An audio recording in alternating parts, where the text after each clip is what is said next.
યોગાનું યોગ આજે શ્રી રામકૃષ્ણ પરમહંસ દેવની જન્મતિથિ છે.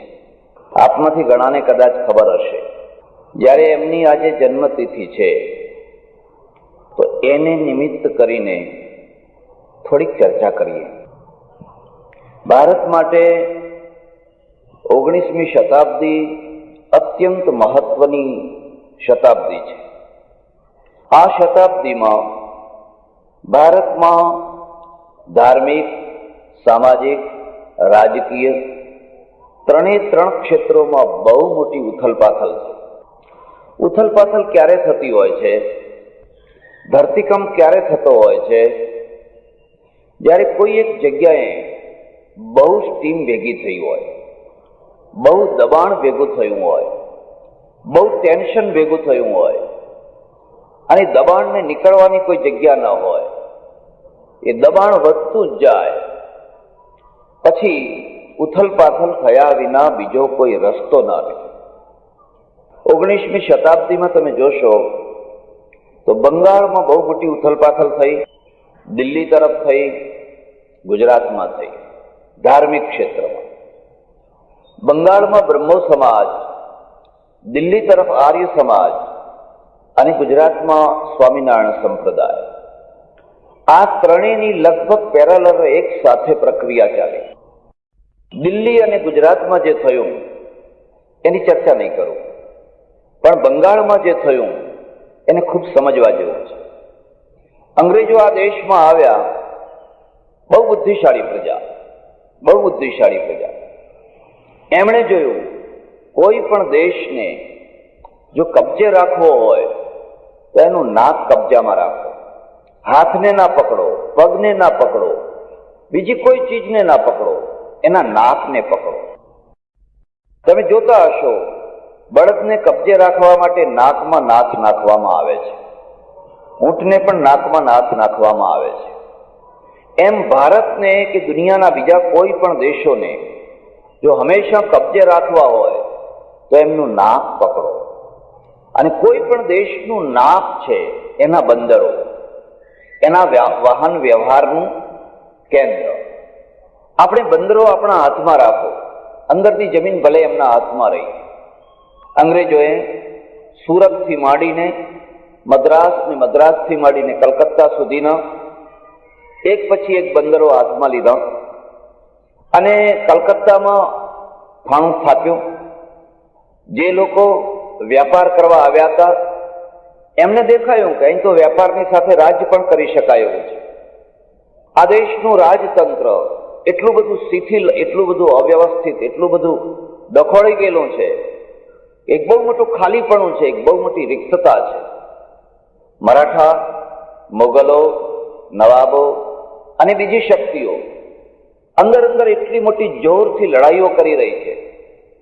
એ લડાઈઓના વચ્ચે આપણે બહુ સારો ભાગ ભજવી શકીએ છીએ. તમે કોઈ દિવસ બીજનો ચંદ્રમા જોયો હશે. બીજના ચંદ્રમાની લોકો ઉપેક્ષા કરે, પણ એ જ ચંદ્રમા એક દિવસે પૂર્ણિમાનો ચંદ્રમા થતો હોય છે. અહીંયા અંગ્રેજો આવ્યા, બીજના ચંદ્રની માફક કોઈએ એમની નોંધ પણ ના લીધી.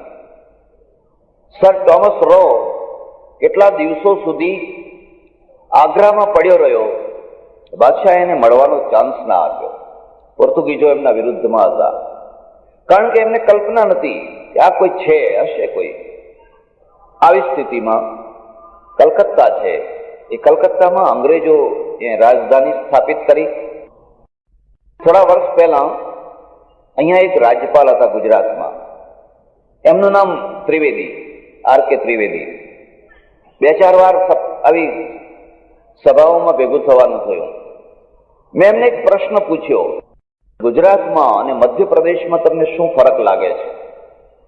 એમણે કહ્યું बहुत फर्क है, बहुत फर्क है. यहाँ तो बहुत लोग अच्छे सुधरे हुए हैं, इनका दिमाग विस्तृत हुआ है और नई नई बातें बोलते हैं, सोचते हैं, लिखते हैं.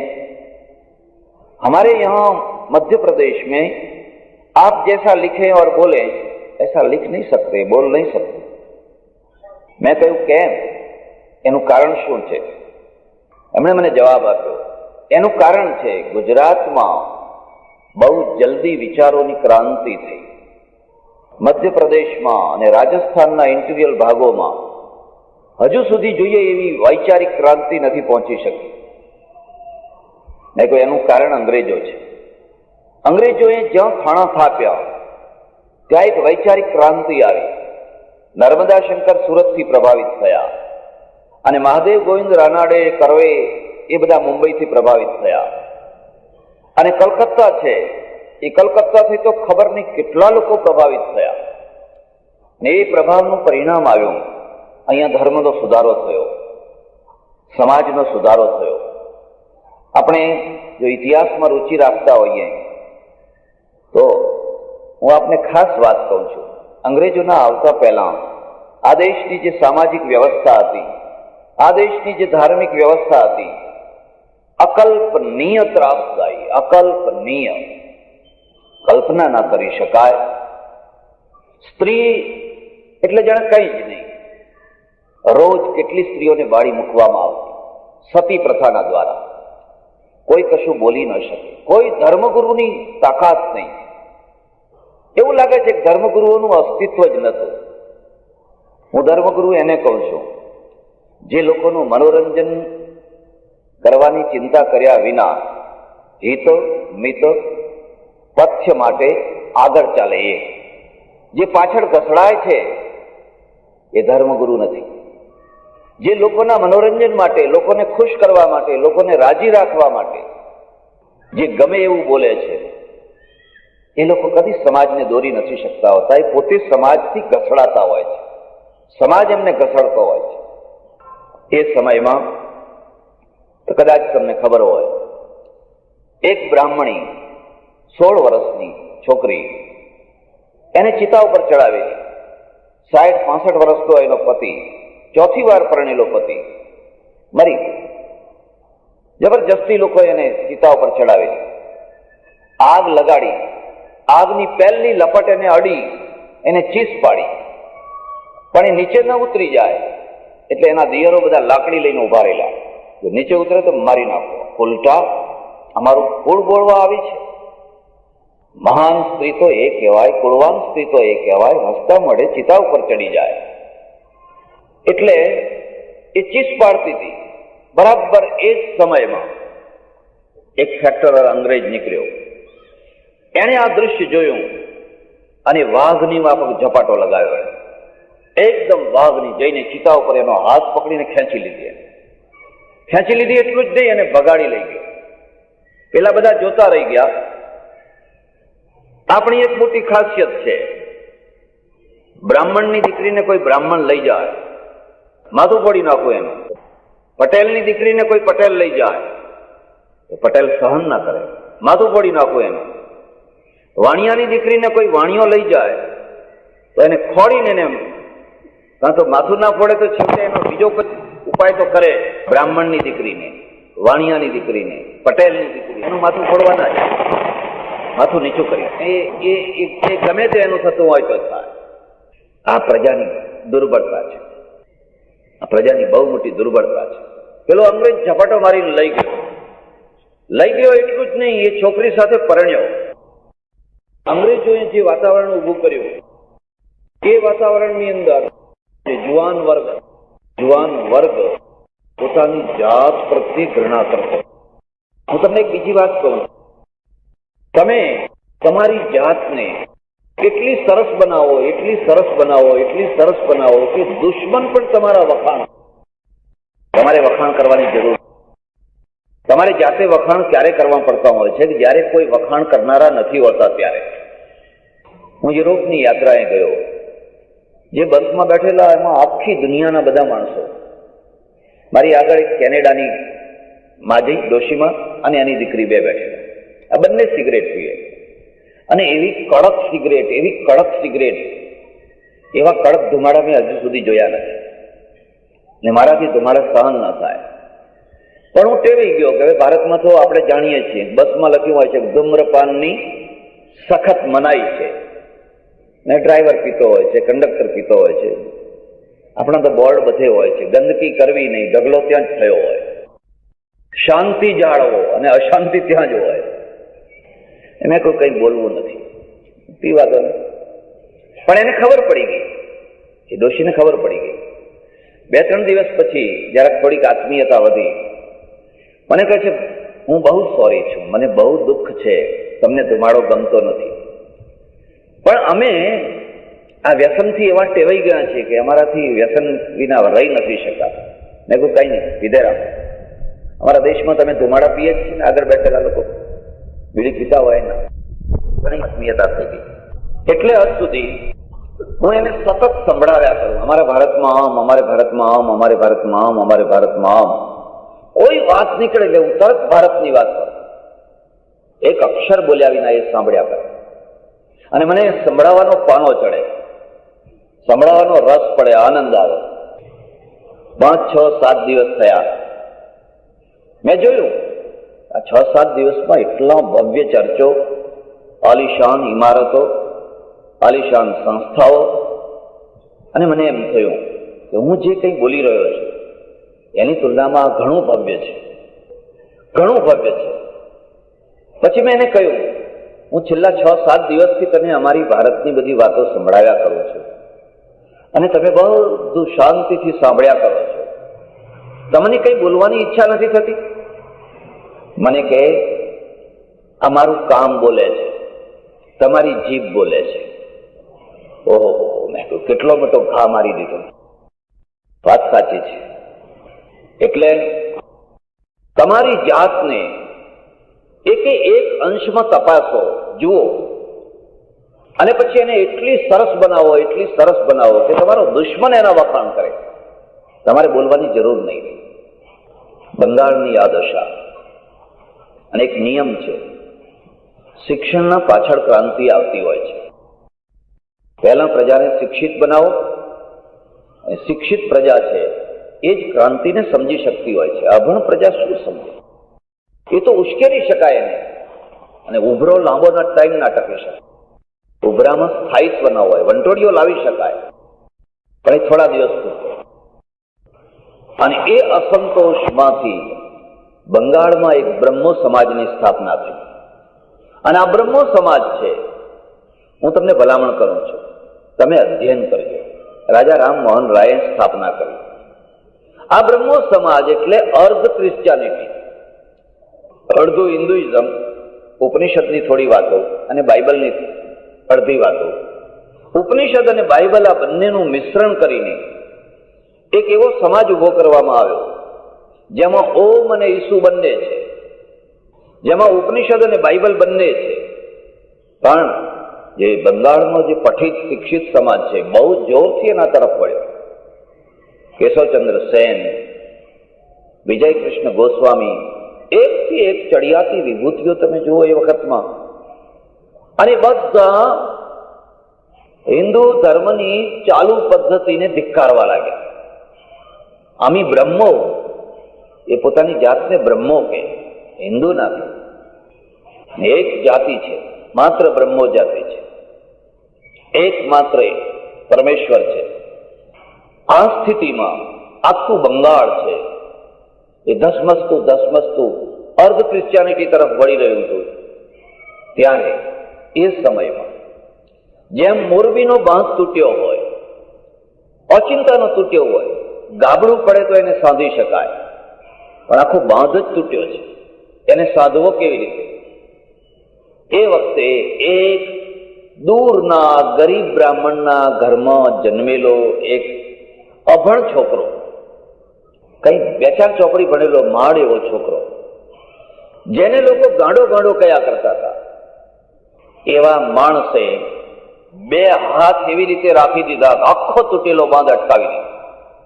2 હાથ. તમે હાથ જોયા છે? કોઈના હાથમાં એવી તાકાત હોય છે કે આખા દેશને પકડી શકે છે. કોઈના હાથમાં એવી તાકાત હોય છે આખા ગામને પકડી શકે છે. કોઈના હાથમાં એવી તાકાત હોય છે પોતાના મોહલ્લાને પકડી શકે છે. કેટલાક હાથ એવા હોય છે, ઘણા હાથ એવા હોય છે પોતાના ઘરને પકડી નથી શકતા, પોતાના ઘરને નથી પકડી શકતા. અને એ હાથ કેટલા દુર્બળ છે. એક શક્તિશાળી હાથ, એ શક્તિશાળી હાથ આમ કર્યું, આખો વહેતો બાંધ અટકી ગયો, જાણે નદી અટકી ગઈ, થંભી ગઈ. આ છોકરો ના કાશી ભણવા ગયો, ના પંડિતોની પાસે બેસીને એને વેદ વેદાંતનું અધ્યયન કર્યું, ના કદી બ્રહ્મચર્ચા કરી, ના વાદ વિવાદ કર્યા. નાભીમાંથી એક પરાવાણી નીકળી, એક વ્યક્તિત્વ, એક એવી પરાવાણી જે સાંભળે એ મુગ્ધ થઈ જાય, જે આવ્યો એ કાયમનું વ્યસન લઈને જાય, જે દુશ્મન થઈને આવ્યો એ દાસ થઈને જાય. તમે કદી કલ્પના કરી છે આવું વ્યક્તિત્વ ક્યાંથી આવતું હોય છે? કબીર કઈ યુનિવર્સિટીમાં ભણવા ગયા હતા અને નરસિંહ મહેતા કઈ કોલેજની ડિગ્રી લઈને આ બધા પ્રભાતિઓ લખવા બેઠા હતા. અમારે તો એવી માન્યતા છે, પરા, પશ્યંતી, મધ્યમા અને વૈખરી. વ્યક્તિ જ્યારે એના અહમના ઈગોને, ટેમ્પરેચરને ઉતારતો ઉતારતો ઉતારતો એકદમ 0 પોઈન્ટ સુધી લઈ જાય છે, ત્યાંથી પરાવાણી પ્રગટ થાય છે. સાધના બીજી કોઈ નથી. સાધના છે હું પણ આને ઓગાળી નાખું, હું પણ આને પરમેશ્વર આગળ ઓગાળી નાખું, હું પણ આને સજ્જનો આગળ ઓગાળી નાખું. એ બહુ અઘરી સાધના છે અને અઘરી સાધના કેટલાક લોકોને બહુ સરળતાથી પ્રાપ્ત થઈ. રામકૃષ્ણ પરમહંસ એક એવા બ્રાહ્મણ ઘરમાં જન્મ્યા જે ઘરની અંદર સામાન્ય રીતે પૂજા પાઠનું, કર્મકાંડનું, મંદિરનું વ્યવસ્થા અને વ્યવસ્થા પ્રમાણે એ પૂજારી તરીકે એક મંદિરમાં પૂજા કરવા લાગ્યા. બંગાળમાં કાલીની મહિમા, આ દેશની પણ કેટલીક વિચિત્રતાઓ છે, કેટલી બધી વિચિત્રતાઓ છે. 20,000 સંપ્રદાયો, 20,000 સંપ્રદાયો, મંડળો, પરિવારો, પંથો, ઉપપંથો, ફલાણું ફલાણું ફલાણું, અને એટલી જ જાતિઓ, ઉપજાતિઓ, સમાજો. એટલે 40,000માં વહેંચાયેલી જાતિ છે, 40,000 નો ભાગાકાર. તમે બંગાળમાં જાઓ તો કાલી જ કાલી, ઉત્તર પ્રદેશ તરફ જાઓ તો રામ જ રામ, મથુરા વૃંદાવનથી ગુજરાત તરફ સુધી આવો તો કૃષ્ણ જ કૃષ્ણ, મહારાષ્ટ્ર તરફ જાઓ તો ગણપતિ જ ગણપતિ, દત્તાત્રેય ને ગણપતિ, અને એથી નીચે તમે જાઓ તો અપ્પૈયા, કાર્તિક સ્વામી, અપ્પૈયા. ચારે તરફ ખ્યાલ ના આવે એકતા ક્યાં, એકતા લાવવી કેવી રીતે? હા, આપણું જે પાયાનું શાસ્ત્ર છે ઉપનિષદ, એ ઉપનિષદે જ એકતાનો પ્રયત્ન કર્યો. એકમ બ્રહ્મ, પરમેશ્વર એક છે, એક બ્રહ્મ છે, એક જ છે, એકમેવા દ્વિતીયમ, એક જ બ્રહ્મ છે. આ બધું સમીકરણ કર્યું. આ બધા દેવ દેવીઓ, આકારો, પ્રકારો એ એનો જ વિલાસ છે. ઘાટ ઘડિયા પછી નામરૂપ જૂજવા, અંત તો હેમનું હેમ હોય. પણ એ તો થોડાક દાર્શનિક લોકો માટે, સામાન્ય પ્રજા તો ભગવાનો માટે લડી મરતી હોય છે, વિખવાદ કરતી હોય છે. આ પ્રસાદ ના ખવાય, આ પ્રસાદ ખવાય, આ નામ ના બોલાય, આ નામ બોલાય. એવી સ્થિતિમાં બંગાળની જે સ્થિતિ દશા, એ દશામાં રામકૃષ્ણ પરમહંસ ની કારકિર્દી શરૂ થાય છે. રામકૃષ્ણના જીવન ચરિત્રમાંથી 2-3 વાતો તમે યાદ રાખજો. એક તો એ પ્રચારક નથી, એ પ્રચારક નથી, એ કમળનું ફૂલ છે. ભમરા પોતે એની પાસે આવે છે, એની પાસે પોતે આવે છે. એ ફૂલની સુગંધ એટલી વ્યાપક થવા લાગી, એટલી વ્યાપક થવા લાગી કે કલકત્તાના વિશિષ્ટ વિદ્વાનો સુધી તો એ પહોંચી, પણ ફ્રાન્સના રોમારોલા સુધી પહોંચી, દૂર દૂર સુધી પહોંચી. ઘણા લોકો ચર્ચા કરે, જાઓ જાઓ જાઓ, એ માણસ પાસે બેસો તો ખરા, જરા કંઈક વાત તો સાંભળો. અને જે સાંભળવા આવે, હું તમને એક ભલામણ કરું છું. સ્વામી વિવેકાનંદ અને રામકૃષ્ણ પરમહંસ બંનેની વાણીમાં બહુ મોટું અંતર છે. અધ્યયન કરજો, બહુ મોટું અંતર છે. વિવેકાનંદની વાણીમાં વિદ્વત્તા છે, પાંડિત્ય છે, આક્રોશ છે, આદેશ છે, વિચારણા છે. રામકૃષ્ણની વાણીની અંદર બિલકુલ સરળતા, વાતો છે, સહજતા, એક નદી વહી રહી છે, કલકલ કલકલ કલકલ કલકલ કલકલ. હું કોઈના માટે ઊભી રહેવાની નથી. એક પ્રવાહ છે, એક ગતિ છે. તમે પ્રશ્ન પૂછો, રોકડીયો જવાબ, કદી ઉધાર જવાબ નહીં. રામકૃષ્ણ કદી એમ નથી કહ્યું કે કાલે હું તમને જવાબ આપીશ, વિચારીને જવાબ આપીશ. જાણે રોકડીયો તરત. કેશવચંદ્ર સેન જેવા બેરિસ્ટર એ જમાનાના સામે બેઠા બેઠા નોંધ કર્યા કરે. પેલા બોલે ને આ નોંધ કરે, અને પેલો મસ્તીમાં સહજ રીતે બોલ્યા કરે. એકવાર પ્રશ્ન પૂછ્યો, અમારે જયારે પ્રવચન કરવાનું હોય છે તો 7 દિવસ સુધી તૈયારી કરીએ છીએ, કોટેશનો તૈયાર કરીએ છીએ, બધો ક્રમ ગોઠવીએ છીએ, પહેલા આ બોલવું, પછી આ બોલવું, બધું કાગળિયું તૈયાર કરીએ છીએ, અને પછી જયારે બોલવા જઈએ છીએ તો લોકો ઉઠી ઉઠીને ચાલવા લાગે છે. તમે કોઈ તૈયારી વિના, કોઈ પ્રકારની નોંધ વિના જ્યારે બોલવા બેસો છો તો સમય ક્યાં જાય છે એનું ભાન નથી રહેતું, અને એમ થયા કરે કે હજુ બોલે તો સારું, હજુ બોલે તો સારું, હજુ બોલે તો સારું. આ બધું તમે કેવી રીતે લાવો છો, ક્યાંથી લાવો છો?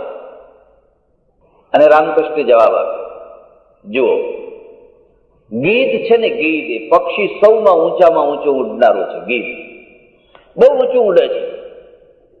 એટલું ઊંચું ઉડ્યા પછી પણ એની દૃષ્ટિ છે કોવાતા જાનવર ઉપર હોય છે, સળતા મરદા ઉપર હોય છે. તમે પંડિતો, તમે વિદ્વાનો શાસ્ત્રની બહુ ઊંચાઈએ ઉડો છો, બહુ ઊંચાઈએ, પણ તમારી દૃષ્ટિ છે ને એ પેલા મરદા ઉપર હોય છે, કોઈ કોવાતા મરદા ઉપર હોય છે. અને એટલે ઊંચે ઉડીને પણ તમારી દૃષ્ટિ તો નીચે જ છે. એ મરદા ઉપર જોવાનું છોડી દો તો પછી મારામાં તમારામાં કશો ફરક નથી. પછી તમારે કોઈ તૈયારી નહીં કરવી પડે, તમે સ્વતઃ આપોઆપ કામ કરી શકશો. રામકૃષ્ણની પાસે જ્યારે જુઓ ત્યારે હાજરા હજુર જવાબ છે. વિવેકાનંદ આવ્યા, યોગાનું યોગ, અથવા એમ કહો દબાણથી આવ્યા. એમના કાકા આવે, અને હું શું વાત કરું, ઓહો, હું તો ઈશ્વરને પ્રાર્થના કરું છું, ભગવાન હિન્દુ સમાજમાં કોઈ સ્ત્રીને વિધવા ના બનાવે, અને બનાવે તો ઊંચી જ્ઞાતિવાળા સમાજની કોઈ સ્ત્રીને વિધવા ના બનાવે. કદાચ ઉતરતી જ્ઞાતિ હોય અને સ્ત્રી વિધવા થઈ હોય તો કોઈના વાસણ ઘસી શકે, કોઈના કચરા પોતા કરી શકે, ખેતરમાં જઈને દાતરડું લઈને કંઈ કામ કરી શકે, પોતાનું પેટ ભરી શકે, 2 છોકરા હોય તો એનું પેટ ભરી શકે. પણ જ્યાં ઊંચી જ્ઞાતિનું લેબલ લાગ્યું પછી એ ના ઘરની બહાર નીકળી શકે, ના કોઈના કચરા પોતા કરી શકે, ના કોઈના વાસણ ઘસી શકે, ના કોઈની પાસે લાંબો હાથ કરી શકે. અને વગર લાંબો હાથ કરે કોઈ આપવા આવે તો એના સગા માણસો આપવા ના દે. અમારું નાક કાપવા આવ્યા, શું અમે મરી ગયા છે, અમે બેઠા નથી? કે હિન્દુ સ્ત્રી વિધવા થઈ હોય એની જે વેદના છે, એની જે પીડા છે, હું સમજુ છું ત્યાં સુધી એ પીડા આગળ સતી થવાની પીડા ઓછી છે. કીધું અડધા કલાકમાં બાળી નાખી, નિકાલ આવી ગયો. અહીં તો જિંદગીભરનું બળવું છે. એક ક્ષેત્રનું, માત્ર આર્થિક ક્ષેત્રનું નહીં, એક ક્ષેત્રનું. મા વિધવા, પિતા વકીલ, ગુજરી ગયા, ઉદાર સ્વભાવ, બચાવ્યું નહીં, કઈ પૈસો વધ્યો નહીં. અને હવે આ છોકરો ને મા, ખાવું શું, આવક શું? ભારત અને પશ્ચિમમાં એક બહુ મોટું અંતર છે. ભારતમાં ઘરનો એક મોટો માણસ મરે છે, આખું ઘર મરી જાય છે, આખું ઘર મરી જાય છે. પશ્ચિમમાં એક માણસ મરે છે, ઘર મરતું નથી. કારણ કે પુરુષ મર્યો, પત્ની કામ કરે છે, એ જોબ કરે છે, દુકાન ઉપર ઊભી રહે છે, ઘર મરતું નથી. છોકરો કામ કરે છે, છોકરી કામ કરે છે. અહીંયા 5 માણસનું કુટુંબ છે અને એમાં ખાનદાનીની છાપ લાગેલી છે. એટલે 4 માણસ તો એવા છે કે એમને તો દુનિયાની કઈ ગતાગમ જ નથી, ખબર જ નથી. અને આપણે તો એમ માનીએ છીએ કે સ્ત્રીઓને જેટલી ઓછી ખબર રહે એટલું જ સારું. એમને તો એક જ વાત કરે, તને શું ખબર, તને કઈ ખબર ના પડે, તને શું ખબર, તને કઈ ખબર ના પડે. આ માણસ મરી જાય એટલે આખું ઘર મરી જાય, એની ઉઘરાણી, એનો ધંધો, એની ભાગીદારી, એનો ખાતણ, કશી કોઈને ખબર નથી. બંનેની વચ્ચે આ અંતર છે. તમે સમજી શકો છો આપણે શું કરવું જોઈએ? શું એક માણસ મરી જાય એમાં આખા ઘરને મારી નાખવું છે? એક માણસ મરી જાય એમાં આખા ઘરને અનાથ બનાવી દેવું છે? ભીખ માગતું કરી દેવું છે કે નહીં? એ માણસ મરી ગયો અને જે દશા ઘરના વડીલની, એ જ દશા ધર્મના વડીલની, એ જ દશા રાજના વડીલ. હા હા હા, નહેરુ નહીં હોય તો શું થશે? એમ દેશ મરી જશે, બીજું શું થશે? કોઈ અમેરિકામાં તો એમ કહેતું નથી, કોઈ બ્રિટનમાં કે ઇઝરાયલમાં તો એમ કહેતું નથી કે આ ફલાણો મંત્રી નહીં હોય તો શું થશે. આપણે જે કહીએ છીએ બસ આ નહેરુ છે ત્યાં સુધી બધું છે, પછી તો કારણ કે બીજા કોઈ માણસ જ નથી અહીંયા. જ્યારે જુઓ ત્યારે આપણે વ્યક્તિવાદી છીએ. આ વ્યક્તિવાદ છે સામાજિક ક્ષેત્રમાં, ધાર્મિક ક્ષેત્રમાં, બધા ક્ષેત્રમાં. અને એનું પરિણામ તમે જોઈ શકો છો. વિવેકાનંદ ગમે એટલા મહાન હોય પણ એ વિવેકાનંદ પેદા ના કરી શકે. દયાનંદ ગમે એટલા મહાન હોય પણ એ દયાનંદ પેદા ના કરી શકે. અને ગાંધીજી ગમે એટલા મહાન હોય, ગાંધીજી પેદા ના કરી શકે. અનુયાયીઓ પેદા કરી શકે, દચકારે ચાલનારો વર્ગ પેદા કરી શકે. પેદા કરી શકતા હોય તો મને બતાવો.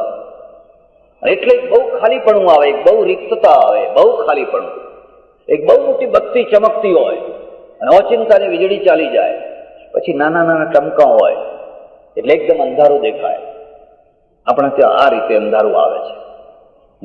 કોઈ વ્યક્તિ આવે છે, એનું વ્યક્તિત્વ પ્રચંડ વ્યક્તિત્વ, અને વ્યક્તિથી લોકો અંજાઈ જાય એટલે એના પાછળ બધા પતંગિયાની માફક દોડવા લાગે. ઓચિંતાની એ વ્યક્તિ બુઝાઈ જાય, બસ ખાલી પણ ફરી કોઈ બીજી બત્તી ખોળવા લાગે. ભારતની પ્રજાની આ એક ખાસિયત છે.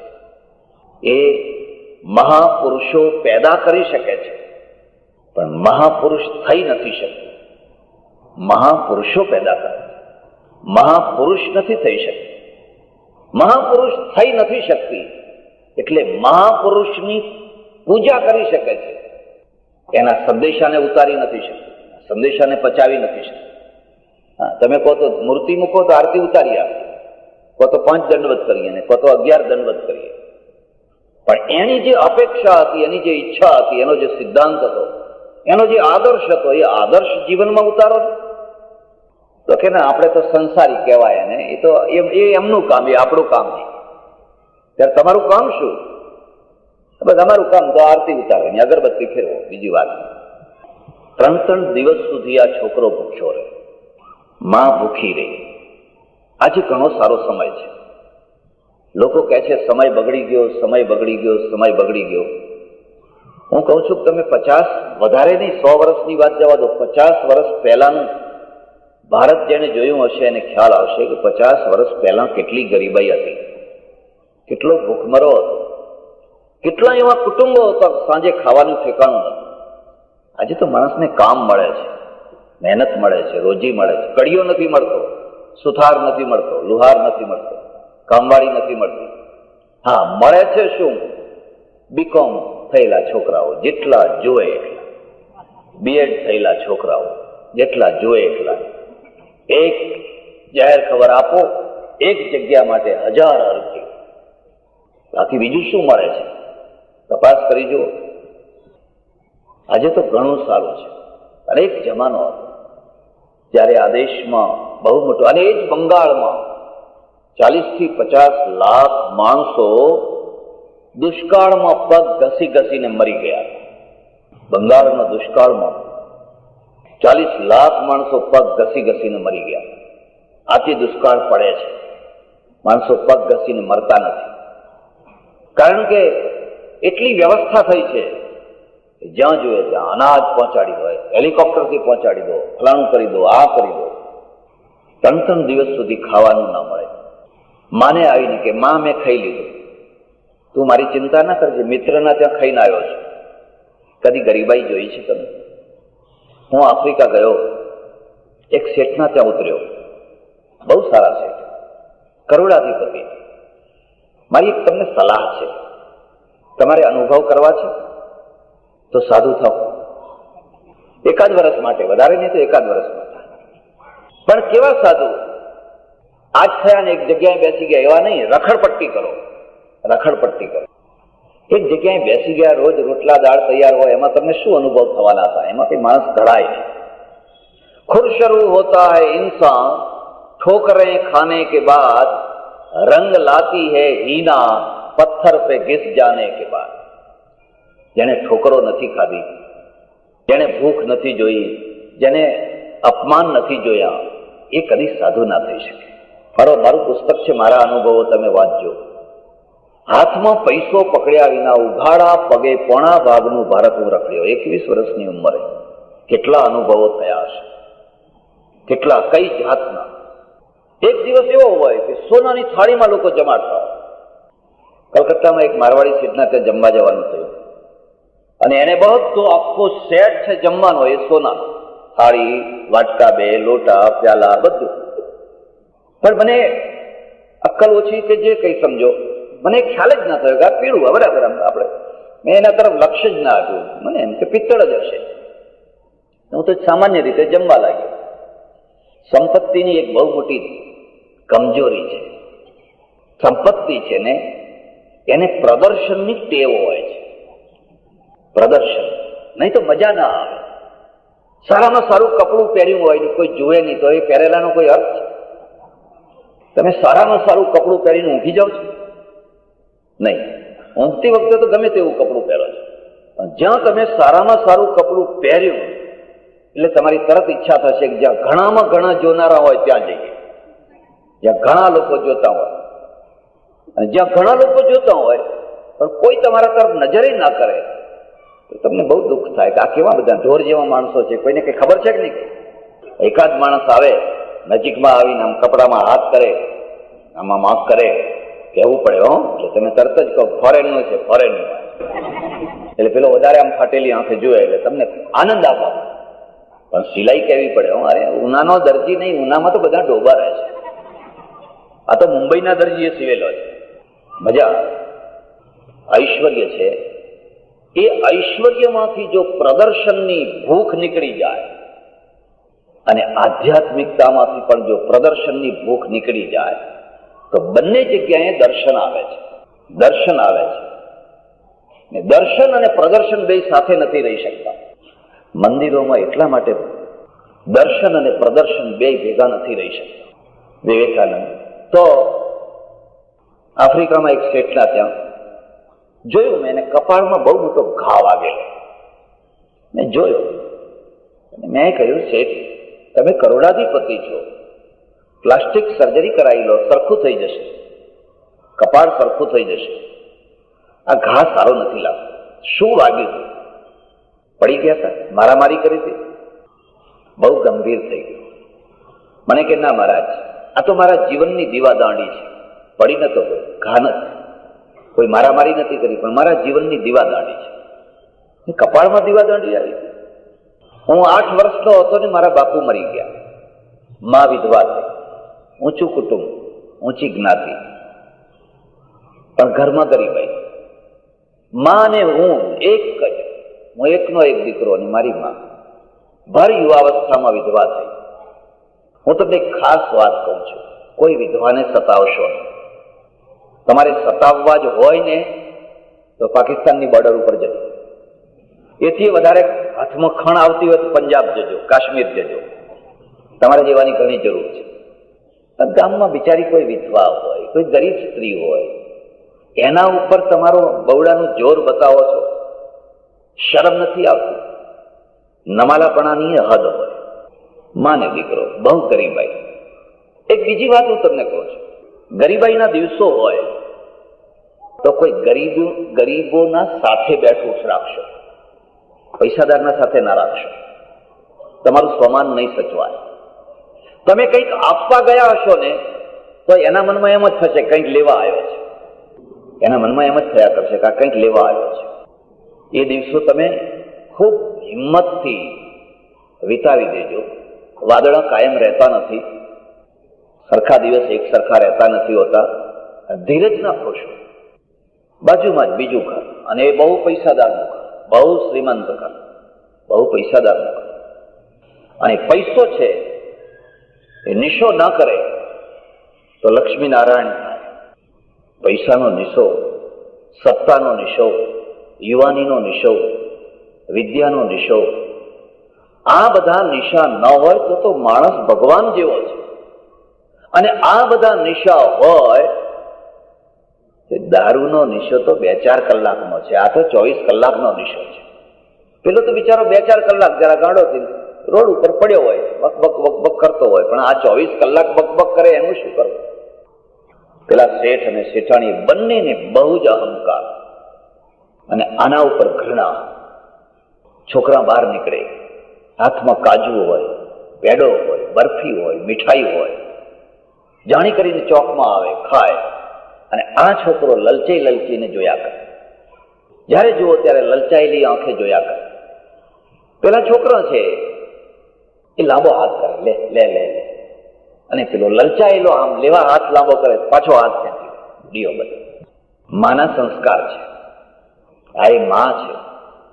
એક માં એવી હોય, બેટા આપજે, હો એ તારો ભાઈ છે, આપજે, ગરીબને આપીએ, આપણી એની આંતરડી ઠરે. એક માં એ છે કે બધા ડાકિયા છે, આપણે જ બધા સારા છે.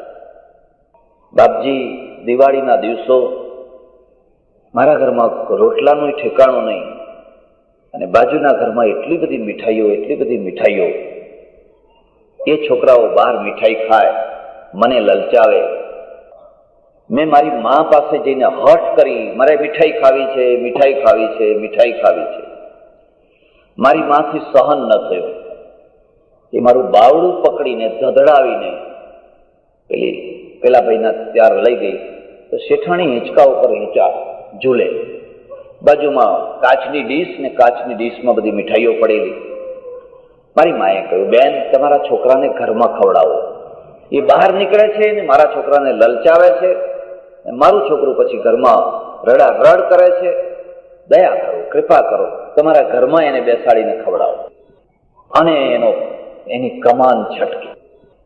કેટલાક લોકોની કમાન હંમેશા કડક જ રહેતી હોય છે, કુદરત જ ઢીલી કરે ત્યારે ઢીલી થાય. બાકી જ્યારે જુઓ ત્યારે એમની કમાન કડક ને કડક, ક્યારે છટકે કંઈ કહી ન શકાય. એની કમાન છટકી, એવા જોરથી છટકીને જ્યારે જુઓ ત્યારે પડોશીના રૂપમાં એવા ખરાબ માણસો તમે મળ્યા છો, લે મીઠાઈ ખાવા એમ કરીને પેલી જે ડીશ હતી ને જોરથી મારા ઉપર ઘા કરી. મેં માથું નીચું કરી દીધું, ચુકાવી દીધી.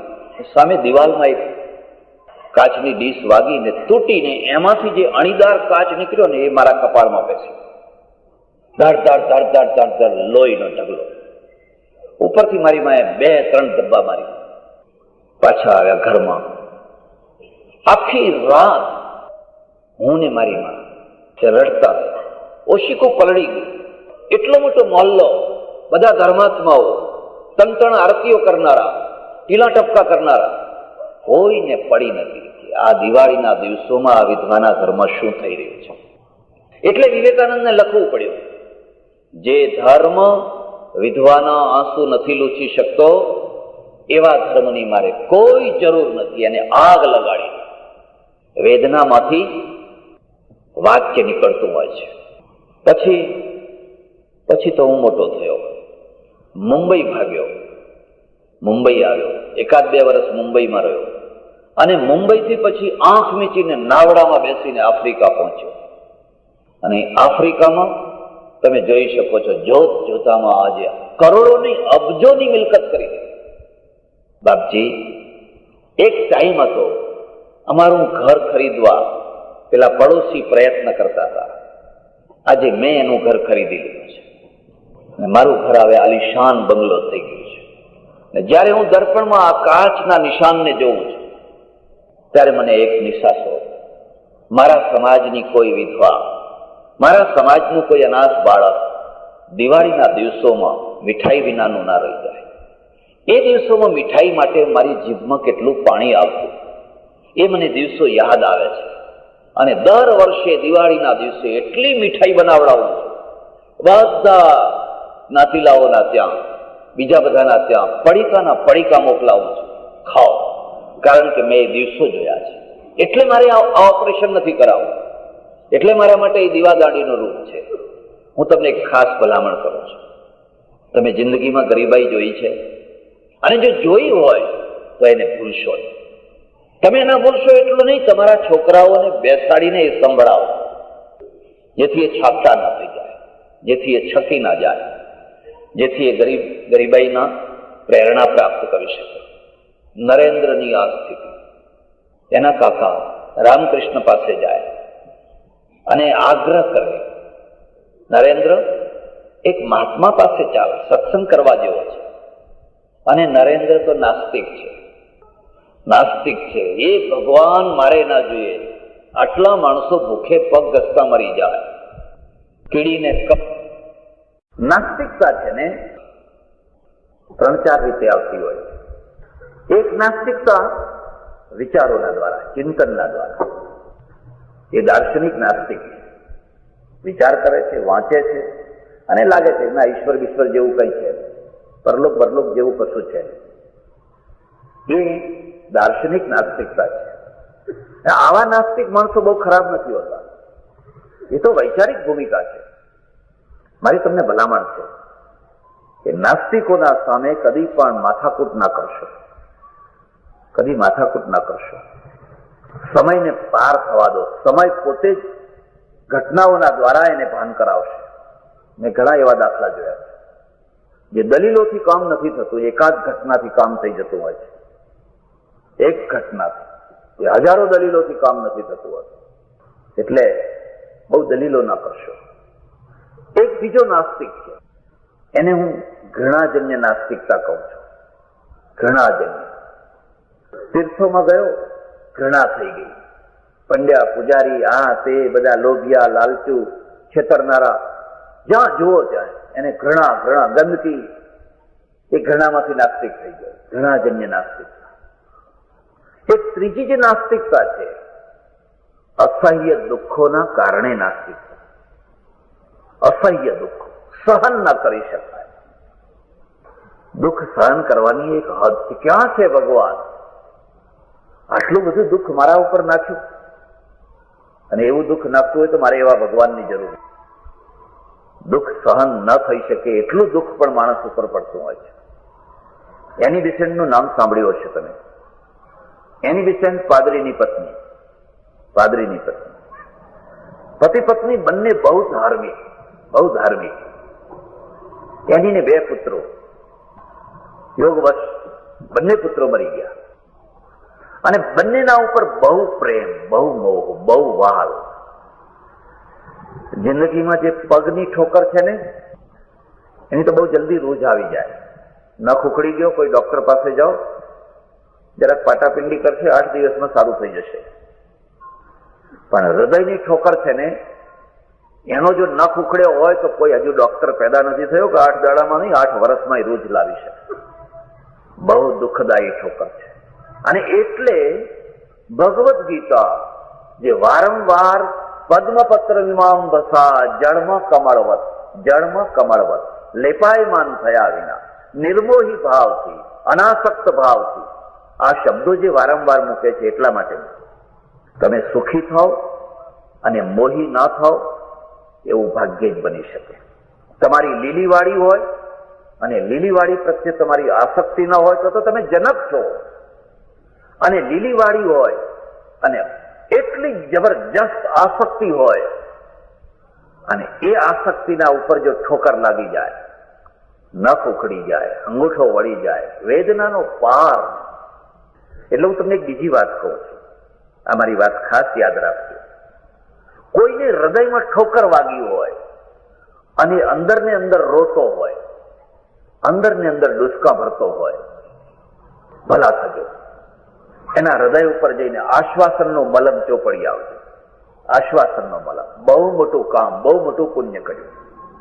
આજુબાજુ જોજો, એવા કેટલાય માણસો હોય છે જે બિચારા મનમાં ને મનમાં ડુસકા ભર્યા કરતા હોય છે. આપણું કામ છે એના ઉપર મલમ ચોપડવાનું. પણ કદાચ ના ચોપડી શકો તો કઈ વાંધો નહીં, પણ ભલા થજો. મીઠું ના ચોપડી આવતા. ઘણા માણસોને જો એમના ગજવામાં જ્યારે જુઓ ત્યારે મીઠાની એક કોથળી હોય જ. જરાક ખબર પડે કે આ દાજ્યો છે, એ આને ઘા વાગ્યો છે જઈને ભભરાઈ આવે, આમ આનંદ આવે, મજા આવે, પેલું ચરચર ચરચર થાય, મજા આવે. આવું ના કરશો. એની ના 2 છોકરા મરી ગયા અને એનો એટલો આઘાત, એટલો આઘાત, એટલો આઘાત. ઓહો. એટલે તો આ સત્સંગની જરૂર પડતી હોય છે. શ્રીમદ ભાગવતની ઉત્થાનિકામાં કહ્યું છે કેવી નદી છે આ સંસાર, તો નદી છે. અને નદીનો અર્થ શું થાય? અને નદી ચોમાસાની નદી છે જેમાં ભેખડો તૂટી તૂટીને પડી છે. ભેખડોની સાથે કેટલા મોટા તોતિંગો વૃક્ષો પડ્યા છે. બધું તણાય, બધું તણાય. તમે તણાવો છો, હું તણાવું છું, આખી દુનિયા તણાય છે. એવા તણાતા તણાતા 2 લાકડા કોઈ એક પોઈન્ટ ઉપર એકબીજાના સાથે મળી ગયા, સાથે ચાલવા લાગ્યા. આને યોગ કહેવાય છે. એક પતિ ને બીજો પત્ની, 2 લાકડા સાથે ચાલી રહ્યા છે. 2 લાકડા, 2 ભાઈઓ, એક મોટો ભાઈ, એક નાનો ભાઈ, સાથે ને સાથે ચાલી રહ્યા છે. 2 લાકડા, એક પિતા ને એક પુત્ર, એક માતા ને એક પુત્ર, એક ગુરુ ને એક શિષ્ય, 2નો યોગ થઈ ગયો, સાથે ને સાથે ચાલી રહ્યા છે. અને હૂંફનું પણ એક બહુ મોટું સુખ છે, બહુ મોટું સુખ છે. કોઈ કશું ના આપે પણ તમને એની પાસે બેસવાનું મળે ને, બસ એ બેસવાના મળવા માત્રથી તમને આ શક્તિ પ્રાપ્ત થાય. એટલે આપણે મર્યા પછી બેસણું રાખીએ છીએ. બેસણું રાખીએ છીએ. જેના ઘરમાં કોઈ મરણ થયું છે, 5, 25, 50, 100 માણસો જઈને ખાલી બેસી આવે. એ બેસી આવે એટલા માત્રથી એને હિંમત આવે. પણ કોઈ બેસવા જ ના જાય તો, એક દર્દીને હોસ્પિટલમાં દાખલ કરો અને એને કોઈ જોવા જ ના જાય તો, સારામાં સારી દવા આપો, સારામાં સારા ઇન્જેક્શન આપો, બધું સારામાં સારું, પણ એને કોઈ જોવા ના જાય. એની નજર ટગર દરવાજા ઉપર જશે. ડોક્ટરની પ્રતીક્ષામાં નહીં, કમ્પાઉન્ડરની પ્રતીક્ષામાં નહીં, પોતાના વાલા સ્વજનોની પ્રતીક્ષામાં. હજુ પેલું કેમ ના આવ્યું? અને જયારે કોઈ આવે છે ને ત્યારે દવા કરતા પણ એનું આવવું એના માટે બહુ મોટી દવાનું કામ કરે છે. તમારા બેસવાથી કોઈને હૂંફ મળતી હોય, કોઈને ટેકો મળતો હોય તો તમે બેસવા જશો, એને જઈને આશ્વાસન આપી આવજો. એને બહુ નવું જીવન પ્રાપ્ત થશે, નવી જિંદગી પ્રાપ્ત થશે. 2 લાકડા. પણ વ્યાસ કે છે, પરીક્ષિત, સુખદેવ કે પરીક્ષિત, જ્યાં યોગ છે એ 2 લાકડા આગળ જતા એક શિલા આવી અને 2 જઈને ટકરાયા. એક આમ ગયું ને એક આમ ગયું, જુદા પડી ગયા. હવે ફરી પાછા એ ભેગા થાય, કોઈ ખાતરી, કોઈ ગેરંટી. બસ એ લાકડું આમ ને આ લાકડું આમ. આનું નામ સંસાર છે, આનું નામ જીવન છે. મળવાની ઉત્કંઠા, મહેચ્છા એ પહેલી મહેચ્છા, સાથે ને સાથે ચાલવાની મહેચ્છા એ બીજી મહેચ્છા. પણ કદાચ કાલે આગળ કે પાછળ જુદા પડવું પડે તો એ જુદા પડવાની તૈયારી, એ એની માનસિક તૈયારી, એ જ એને આઘાત સહન કરવાની શક્તિ છે. એ જ એની આઘાત સહન કરવાની શક્તિ. અને એ શક્તિ જેની પાસે નથી હોતી એ લોકો જીવનને ખોઈ બેસતા હોય છે, હારી જતા હોય છે, ભાંગી જતા હોય છે, ભૂક્કો થઈ જતા હોય છે, પછડાટને સહન નથી કરી શકતા હોય. અને એની છે ને નાસ્તિક થઈ ગઈ. ક્યાં છે જલ્લાદ? મારા 2 છોકરા ઉપાડી લીધા, મેં શું બગાડ્યું એને? આપણા ત્યાં તો એક બહુ સારી વાત છે કે આવું કંઈક થાય તો આપણે તરત જ નિમિત્ત બનાવી દઈએ. ભાઈ પૂર્વની લેણા દેણીની આટલી ઘડીઓ હતી એટલે આપણા માટે આશ્વાસન. પણ જે લોકો પુનર્જન્મને નથી માનતા એમને આ ઘટનાનું મન વાળવું કેવી રીતે? અને બધું પરમેશ્વર કરે છે એવું આપણા મગજમાં એક વાત ખસી ગયું હોય, એક બધું એના દ્વારા થઈ રહ્યું છે, તો પછી આ એને કહ્યું કે નાસ્તિક થઈ ગઈ, બિલકુલ નાસ્તિક. અને નાસ્તિકતા એટલી હદ સુધી આવી, પતિ પત્ની બેયને બન્યું નહીં. પેલો આસ્તિક, આ નાસ્તિક. પેલો ધર્મગુરુ, આ બિલકુલ ધર્મનું ખંડન કરે. છૂટાછેડા લીધા, જુદા થઈ ગયા. ફરી એકાકી જીવન, પુત્રો નહીં, પતિ નહીં, એક સ્ત્રી, એકાકી જીવન. અને આ આંતરિક જે વિચારો હોય એ વિચારોનું ખાલી પડવું. અમારી બીજી વાત યાદ રાખજો, તમારું હૃદય ભર્યું છે, તમારું પેટ ભર્યું છે, તમારું મગજ ભર્યું છે, તમારી તિજોરી ભરી છે, જો બધું ભરેલું છે, તમે સુખી માણસ છો. તિજોરીમાં શું ભરાય? પૈસો. કેટલી મોટી ઊંઘ છે, બહુ જોર છે. જેના ગજવા ખાલી છે એનો ચહેરો કદી તમે જોયો છે? જોજો, બિલકુલ ગજવા ખાલી છે. ઘરે છોકરા ભૂખ્યા બેઠા છે, સ્ત્રી લોટની રાહ જોઈને બેઠી છે. ઘંટીથી લોટ આવશે, પછી આ છોકરાને રોટલો કરીને ખવડાવો. પેલાના ગજવા ખાય, એનો ચહેરો કદી તમે જોયો છે? તમે જો ચહેરાને નહીં વાંચી શકો ને તો પોથા વાંચેલા નશામાં છે. પેટ અનાજથી ભરી શકાય, પણ હૃદય અનાજથી ના ભરાય. હૃદય તો ભાવથી ભરાય, પ્રેમથી ભરાય.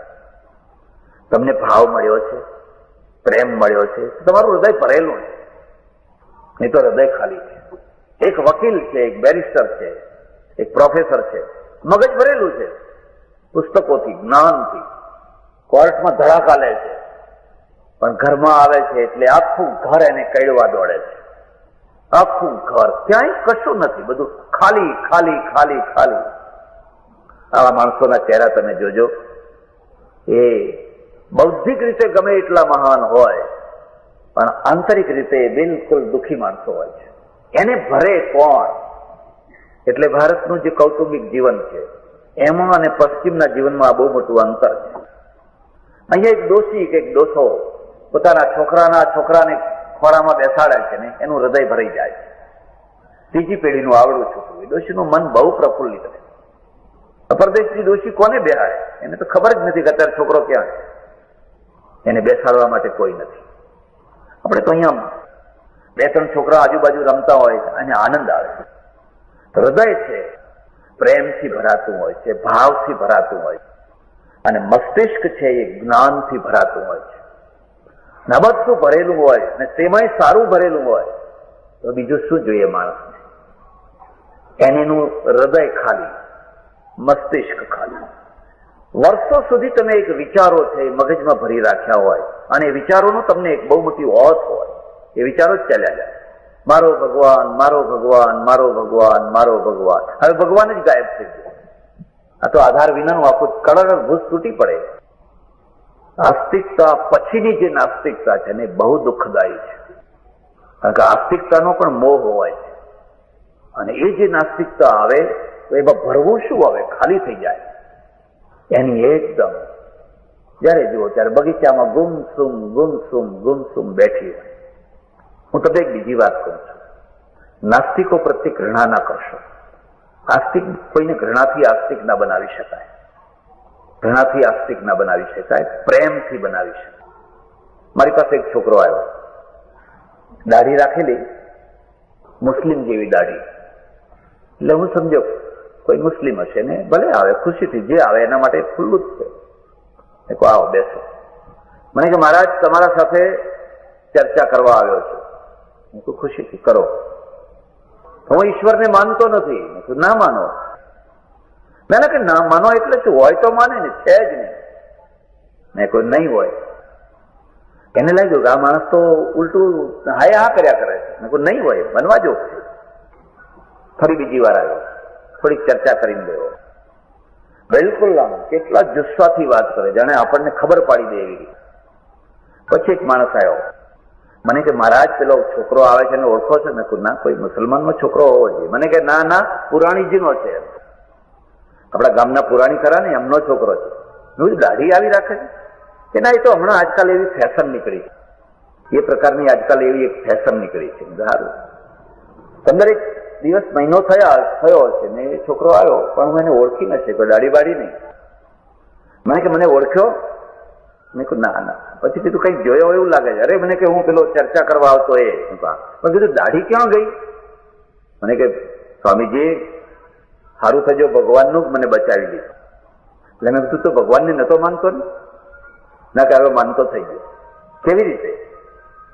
અમદાવાદમાં બસ સ્ટેન્ડમાંથી નીકળ્યો અને ઉલ્લડ ફાટી નીકળ્યો. એવા જોરથી ઉલ્લડ ફાટી નીકળ્યો કે મને લોકોએ પકડી દીધો દાઢીના કારણે. અને હું એવો ફસાઈ ગયો. ત્યારે મેં હાથ જોડીને કહ્યું કે હે પ્રભુ, મારા પુણ્ય તો નહીં, પણ મારો બાપ પુરાણી છે ને, એને કંઈ પુણ્ય કર્યા હોય તો એના પુણ્ય. જો મને બચાવી લેશો તો હું હવે આખી જિંદગી તમારું ભજન કરીશ. પછી શું કે લોકો મને પીંખી નાખવાની તૈયારીમાં હતા. ત્યાં વળી કોઈની નજર પડી ગઈ. એને કહ્યું જરા નહીં ઉભારો તપાસ કરો. તપાસ કરી, પછી ખાતરી થઈ, છોડી દીધો. પછી તે સીધો હજામની દુકાનમાં ગયો, સીધો. અને મેં કહ્યું પહેલું કામ આ કામ કર. ઘટના એક બહુ મોટો ગુરુ છે. ઘટનાથી મોટો કોઈ ગુરુ નથી. ઘટના પાસે દલીલો નથી હોતી. ઘટના પાસે પોતે એક આંખ હોય છે. તમે જોઈ લો, બાકડા ઉપર બેસી રહે એની, જયારે જુઓ ત્યારે નિરાશ, દુઃખી, હતાશ, ચિંતા, વેદના, પીડા, પણ એને કઈક પ્રેરણા થાય. ભારત જા, ભારત જા, ભારત જા. આ બીજી વાત યાદ રાખજો, જિંદગીમાં કેટલીક વાર કોઈ દૈવી શક્તિ, કોઈ દૈવી પ્રેરણા આપણને પ્રેરણા આપતી હોય છે. મારી વાત કરું, મારા દુશ્મનોએ પણ વિચાર નહીં કરેલો કે આ છોકરો કદી સાધુ થશે. દુશ્મનોએ પણ, કારણ કે ગામમાં સાધુઓ આવે એટલે એની ખબર પાડી નાખવાનું કામ મારા હાથમાં હતું. કારણ કે બધા કોણ આવે ખબર છે? પેલા બધા ફનફાળા, આ તે બધા ચમત્કાર બતાવનારા, એવા તેવા બધા ધોમ ધતિંગ કરનારા એ આવે. બધા ગાંજા સુકાવી ગયા બધા કોઈ વાર હાથે ઉપાડવાનો પ્રસંગ બનેલો એટલે લોકો તો મને એમ જ સમજતા તો નાસ્તિક છે. અને મારે થવું તો જુદું, પ્લાન જુદો હતો. અને વગર પ્લાનનો પ્લાન એવો મૂકી દીધો. તો હું વિચાર કરું કે આ મારો પ્લાન છે કે આ કોઈ બીજાનો પ્લાન છે. અને આજે આટલા વર્ષો પછી હું પાછો વળીને જોઉં છું, જો હું મારા પ્લાન ઉપર ચાલ્યો હોત તો ક્યાં હોત. અને જેણે મારા માટે પહેલેથી પ્લાન દોરી રાખ્યો છે એના દોરેલા પ્લાન ઉપર ચાલ્યો તો હું ક્યાં પહોંચ્યો. કેટલીક પ્રવૃત્તિઓ, ખાસ કરીને તમારી જિંદગીના મહત્વના વળાંકો છે. મહત્વના વળાંકો તમારી જાત ઉપર તપાસ કરજો.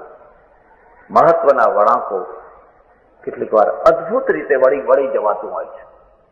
આપણને કોઈ પ્રેરણા કરતું હોય છે, આમ જા, આમ જા, આમ જા, આમ જા. અને આ સતત પંચિંગના કારણે એ બાઈ ભારતમાં આવી. અને ભારતમાં આવ્યા પછી એટલી આસ્તિક બની, તમને કદાચ ખબર હોય કે ન હોય, કાશીમાં રહી પોતાના પતિનું શ્રાદ્ધ કરે અને ગંગા સ્નાન કરવા, રોજ ગંગા સ્નાન કરવા જાય. એણે પહેલા હિન્દુ ગર્લ્સ સ્કૂલની સ્થાપના કરી, છોકરીઓ માટેની ત્યાં સ્થાપના કરી. અને વિશ્વ જે હિન્દુ યુનિવર્સિટી છે એ હિન્દુ યુનિવર્સિટીની સ્થાપના માલવીજીને મદદ કરી, કોંગ્રેસમાં મદદ કરી. બહુ આસ્તિક થઈ. આ જે નાસ્તિકતા હતી એ નાસ્તિકતા શાના કારણે હતી? અતિ દુઃખના કારણે, સહન ન કરી એવા દુઃખના કારણે. એ જ એની આગળ લખ્યું છે. હવે મને એમ લાગે છે કે મારી પાસેથી ભગવાને મારા 2 છોકરા ખેંચી લીધા, મારા કલ્યાણ માટે ખેંચી. જો એ ના ખેંચાયા હોત તો આખી જિંદગી મારું મન એ છોકરામાં જ રહેવાનું હતું. પણ જાણે ભગવાન મને એમ કહેતો હોય કે એની મેં તને છોકરા અને છોકરાના બાળોતિયા ધોવા માટે જન્મ નથી આપ્યો. એવી તો હજારો સ્ત્રીઓ છે, માત્ર બાળોતિયા ધોયા કરે. એમને બહુ આનંદ આવે. પાછા છોકરાનું છોકરું, એનું છોકરું, હા ભાઈએ શું કર્યું ને ધોતો જાય. ધોવો, બીજી વાત નહીં. તારો જન્મ માત્ર બાળોતિયા ધોવા માટે નથી. તારે હજારોના બાળોતિયા ધોવાના છે, લાખોના બાળોતિયા ધોવાના છે. અને જેને હજારો અને લાખોના બાળોતિયા ધોવાના હોય એને પોતાના ઘરનો મોહ છોડવો પડે અને પોતાના ઘરનો મોહ છોડાવવો પડે. એટલે આ મુદ્દાને પણ યાદ રાખજો. માણસને દુઃખ સહન કરવાની એક સીમા હોય છે. સીમાથી અત્યંત દુઃખ વધી જાય એટલે નાસ્તિકતા. વિવેકાનંદની નાસ્તિકતા શાની છે? વિવેકાનંદ દાર્શનિક નાસ્તિક છે અને વિવેકાનંદ દુઃખના કારણે નાસ્તિક. એમાં 2 નાસ્તિકતા ભેગી થઈ. એ દાર્શનિક છે, વિચારક છે એટલે નાસ્તિક છે, અને એ દુઃખ ભોગવી રહ્યા છે એટલે નાસ્તિક છે. કોણ એને આસ્તિક બનાવી શકે? કાકાએ આગ્રહ કર્યો, ચાલ તું જોતો ખરો. એક શરતે ગયા, હું આવું તો ખરો પણ તમારા મહારાજને હું ચૂંથી નાખીશ પ્રશ્નો પૂછીને, પછી તમે દુઃખી ના થતા. તારે જે પૂછવું હોય પૂછે, તું ચાલતો ખરો. અને આવ્યા, એક ખૂણામાં દૂર બેસી રહ્યા. અને આ માણસ તન્મય થઈને ચર્ચા કરી રહ્યા છે. પૂછે ને ઉત્તર, પછી પૂછે ને ઉત્તર. આખી સભા ભાવ વિભોર તન્મય થઈને લોકો સાંભળી રહ્યા છે. પેલો છોકરો દૂર બેઠો છે, દુશ્મન થઈને આવ્યો છે, દુશ્મન થઈ. એક વ્યક્તિત્વ હોય છે, એક પર્સનાલિટી હોય છે, જેથી માણસ અંજાઈ જાય. અને એક આંતરિક પ્રભાવ હોય છે. જિંદગીમાં તમે અનુભવ કર્યો હોય તો કર્યો હોય, મેં કર્યો છે એવો અનુભવ. ભાવનગરના લાડુદાન ગઢવી. લાડુદાન ગઢવી એટલે રાજકુમાર જેવો રૂપાળો, જરિયાન જામા અને કિલો 1.5 કિલો સોનું પહેરે, કડા પહેરે, આ પહેરે, તે પહેરે. જોયો હોય તો રાજકુમાર જેવો. ભાવનગરના દરબારે સભા વચ્ચે કહ્યું કે આ ગઢડામાં એક પૂર્બીયો આવ્યો છે, લોકોને ભરમાવી રહ્યો છે. કોઈ એનું પાણી ઉતારે, એના છક્કા છોડાવે. આ ગઢવીએ બીડું પાડ્યું, હું છોડાવું. ઘોડી પર બેસીને જયારે ગઢડા પહોંચ્યા, શ્રીજી મહારાજ સહજ રીતે બેઠેલા, સભા ભરાયેલી, ચર્ચા ચાલે. પણ એ દૂર એની ઘોડી ઉપરથી ઉતર્યો, મદ ઉતારવા આવ્યો, છક્કા છોડાવવા આવ્યો, આવકાર આપ્યો, આવો બેસો. અડધો કલાક વાણી સાંભળી, ચહેરો જોયો, પ્રતાપ જોયો. 1.5 કલાક પછી ઉભા થઈને કહે છે, મહારાજ મને અત્યારે ને અત્યારે ભેખ આપો. આ 1.5 કિલો સોનું, આ જરિયાન જામા મને અત્યારે ને અત્યારે ભેખ આપો. મહારાજે કહ્યું કે એવી ઉતાવળ શું છે? ના ના, બસ ઉતાવળ છે. આ ચોકડીઓ વહી ના જાય, આ ચોકડીઓ ફરી નહીં આવે. હું મદ ઉતારવા આવ્યો હતો, મારો જ મદ ઉતરી ગયો. હું છક્કા છોડાવવા આવ્યો હતો, મારા જ છક્કા છૂટી ગયા. મહાપુરુષોની જે પર્સનાલિટી છે એમાં એક દૈવી ભાવ, કશું બોલે નહીં, કાંઈ ના બોલે, પણ તમે એને જુઓ, જોવા માત્રથી તમારા વિચારો બદલાય. સ્વામીજી બોલતા નથી. જરૂર હોય તો અક્ષરમાં 2 શબ્દો લખે, પણ બોલનારા માણસો જેટલું કામ કરી શકે એથી વધારે કામ બેઠા કરી શકે કે ના કરી શકે? બોલનારા આટલું કામ ના કરી શકે. ગળું ફાડીને બોલો ને. એ છોકરો પ્રભાવિત થયો. પેલા કાકાએ કહ્યું, પ્રશ્ન પૂછ. અને કહે છે, ના ના, આજ પ્રશ્ન નથી પૂછવા, ફરી પૂછશું. પૂછ ને, તું તૈયાર કરીને આવ્યો તો પૂછ ને. ના ના ના, આજે નહીં. પણ એને એક રસનો છાંટો મળી ગયો. બીજા દિવસે કે હું આવીશ, આવતો થયો. ધીરે ધીરે એક દિવસ આગળ ગયો, હિંમત કરી અને કહ્યું, મહારાજ, મારે ઈશ્વરને નથી જોવો, મારે પરલોક નથી મેળવવો, મને 25 રૂપિયાની નોકરી અપાવો તમારા ભક્તો પાસેથી. મારું પેટ ભરી શકું, મારી માનું પેટ ભરી શકું. 25 રૂપિયાની નોકરી અપાવો. અને રામકૃષ્ણનો રોકડીયો જવાબ, નરેન, મારી પાસે નોકરી માગે છે, જ્યાં મા પાસે માગને. મા છે 1000 હાથ વાળી, એની પાસે જઈને નોકરી માગને. અને નરેન્દ્ર છે, એને મા પાસે મોકલે છે, કાલી પાસે મોકલે છે. તમે કદી પણ કોઈ ચિત્રને ભાવથી જોયું છે? કોઈ મૂર્તિને ભાવથી જોઈ છે? કદી કોઈ ચિત્રને જોઈને તમને ભાવ થયો છે? કોઈ મૂર્તિને જોઈને તમને ભાવ થયો છે? જો નથી થયો તો તમે માનસિક રીતે રોગિષ્ઠ માણસ છો, માનસિક રીતે તમે બીમાર માણસ છો. હું એમ નથી કહેતો કે તમે ઈશ્વરી બુદ્ધિથી એમાં ભાવ કરો, પણ કોઈ એક ચિત્ર કલાની દૃષ્ટિએ, સૌંદર્યની દૃષ્ટિએ, બીજી દૃષ્ટિએ પણ જોયા પછી પણ તમારા અંદર ભાવ થવો જોઈએ. પ્રતિમાની અંદર જ એ શક્તિ છે. હાથમાં ફૂલ લઈને મોકલ્યો ને એ હાથ જોડીને મૂર્તિ આગળ ઉભો રહ્યો, એમ કહેવા માટે કે માં, મને 25 રૂપિયાની નોકરી આપો. ફૂલ હાથમાં ને હાથમાં, આંખ બંધ. 1 મિનિટ, 2 મિનિટ, 3 મિનિટ, 4 મિનિટ આંખમાંથી આંસુ નીકળી રહ્યા. ધરધર. પરિવર્તન કેમ આવ્યું? આ નરેન્દ્રમાં આટલું પરિવર્તન કેમ આવ્યું? કોઈની દલીલોથી આવ્યું? એક પ્રતાપ હોય છે, એક પ્રભાવ હોય છે. 5 મિનિટ, 6 મિનિટ આંખ ખોલી, નમસ્કાર કર્યા, પાછો આવ્યો. ઠાકોરે પૂછ્યું, નરેન, માને પ્રાર્થના કરી તે? અને નરેન કહે છે, ના, મેં માને પ્રાર્થના ના કરી, ને હવે હું કદી માની પાસે નોકરી માંગવા નહીં જાઉં. કેમ? માં મને એમ કહી રહી હતી કે નરેન, મેં તને 25 રૂપિયાની મહેતાગીરી કરવા માટે જન્મ નથી આપ્યો. આખી જિંદગી સુધી મહેતાગીરી કર્યા જ કરે, ચોપડા લખ્યા જ કરે, સરવાળા કર્યા જ કરે, વદ્યા આવી 4 ને વદ્યા આવી 5 ને વદ્યા આવી 8 ને વદ્યા આવી 2 ને સરવૈયા કાઢ્યા જ કરે. એવા તો કીડા મકોડાની માફક ગટરના કીડા જેવા લાખો માણસો છે. મેં એટલા માટે તારો જન્મ નથી આપ્યો. નરેન, મારી તારી પાસેથી કોઈ મહત્વનું કામ કરાવવું છે. મહત્વનું કામ કરાવવું હોય એને નિભાડામાં પકવવો પડે. એટલે હું અત્યારે તને દુઃખ દઈ રહી છું. એટલે તને ભૂખની પીડા છે. અને નરેન્દ્રને એટલે વિવેકાનંદને લખવું પડ્યું.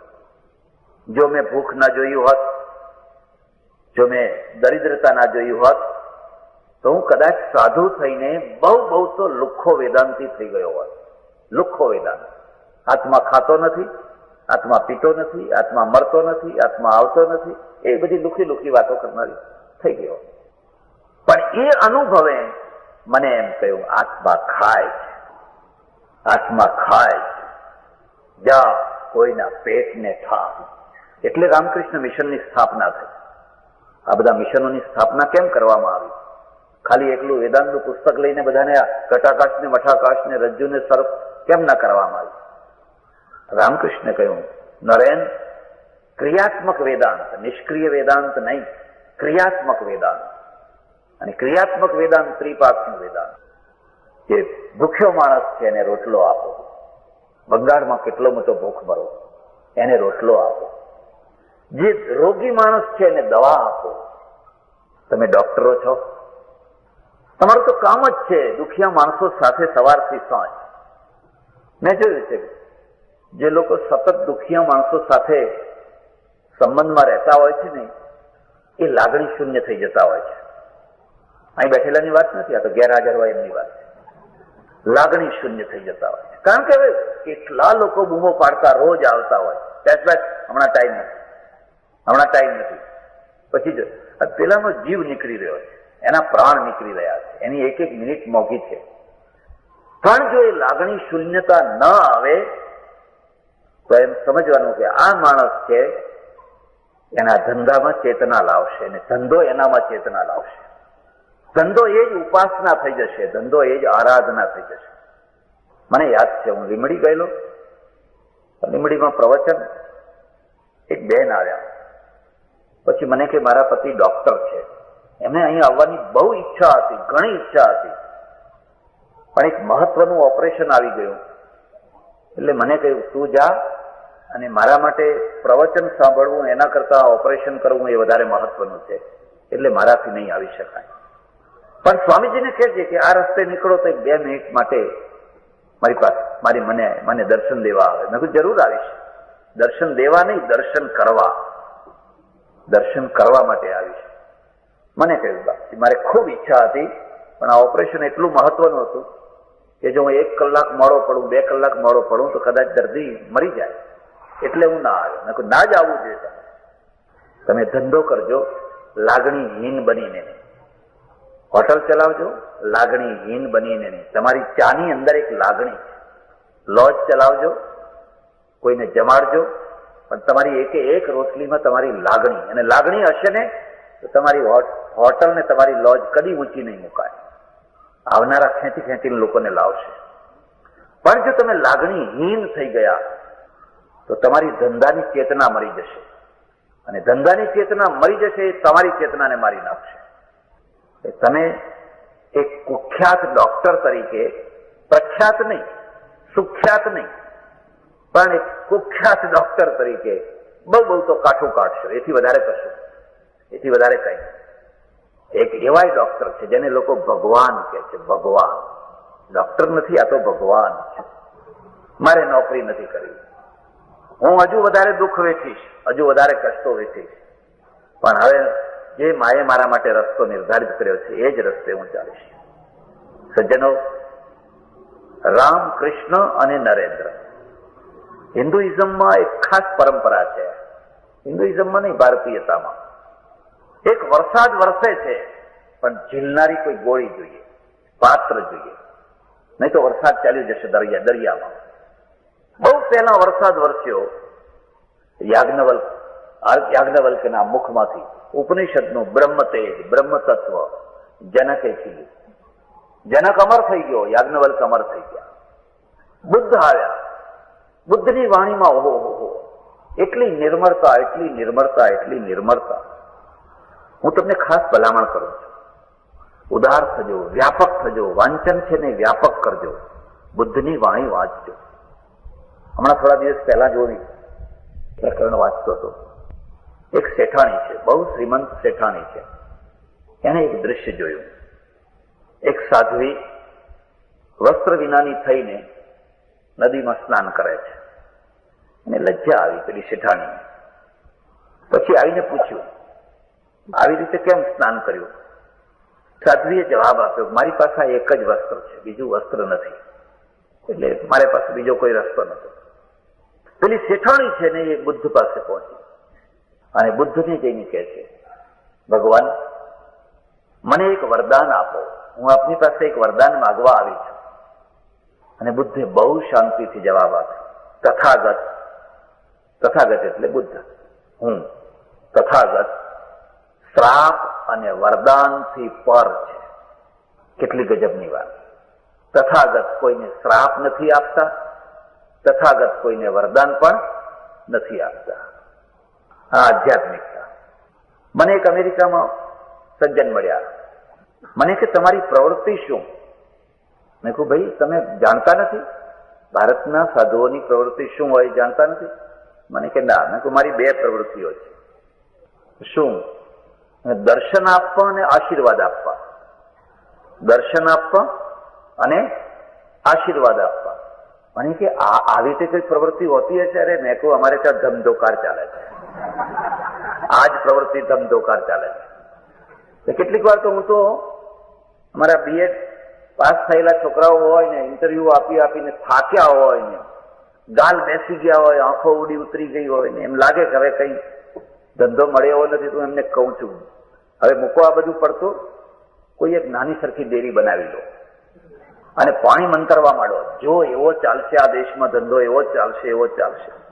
એમાં કાઠિયાવાડની તો વાત જ જવા દો. કાઠિયાવાડમાં તો અહીં તો બધા સિદ્ધ પુરુષો જ રહે છે, સિદ્ધ જ સિદ્ધ. મારા ઓળખીતા એક મહાત્મા હતા, આશ્રમ બાંધ્યો, દુઃખી થઈ ગયા. મળ્યા મને કે આશ્રમ બાંધીને બહુ દુઃખી થઈ ગયો. કેમ? એ 2-3 હજાર રૂપિયાનો મહિને ખર્ચો અને પૈસાની આવક નહીં. હવે આ ખર્ચો કાઢવો કેવી રીતે? બાંધતા તો જે કંઈ ભેગું કર્યું તો એ બાંધી દીધું, પણ હવે આ ચલાવવું કેવી રીતે?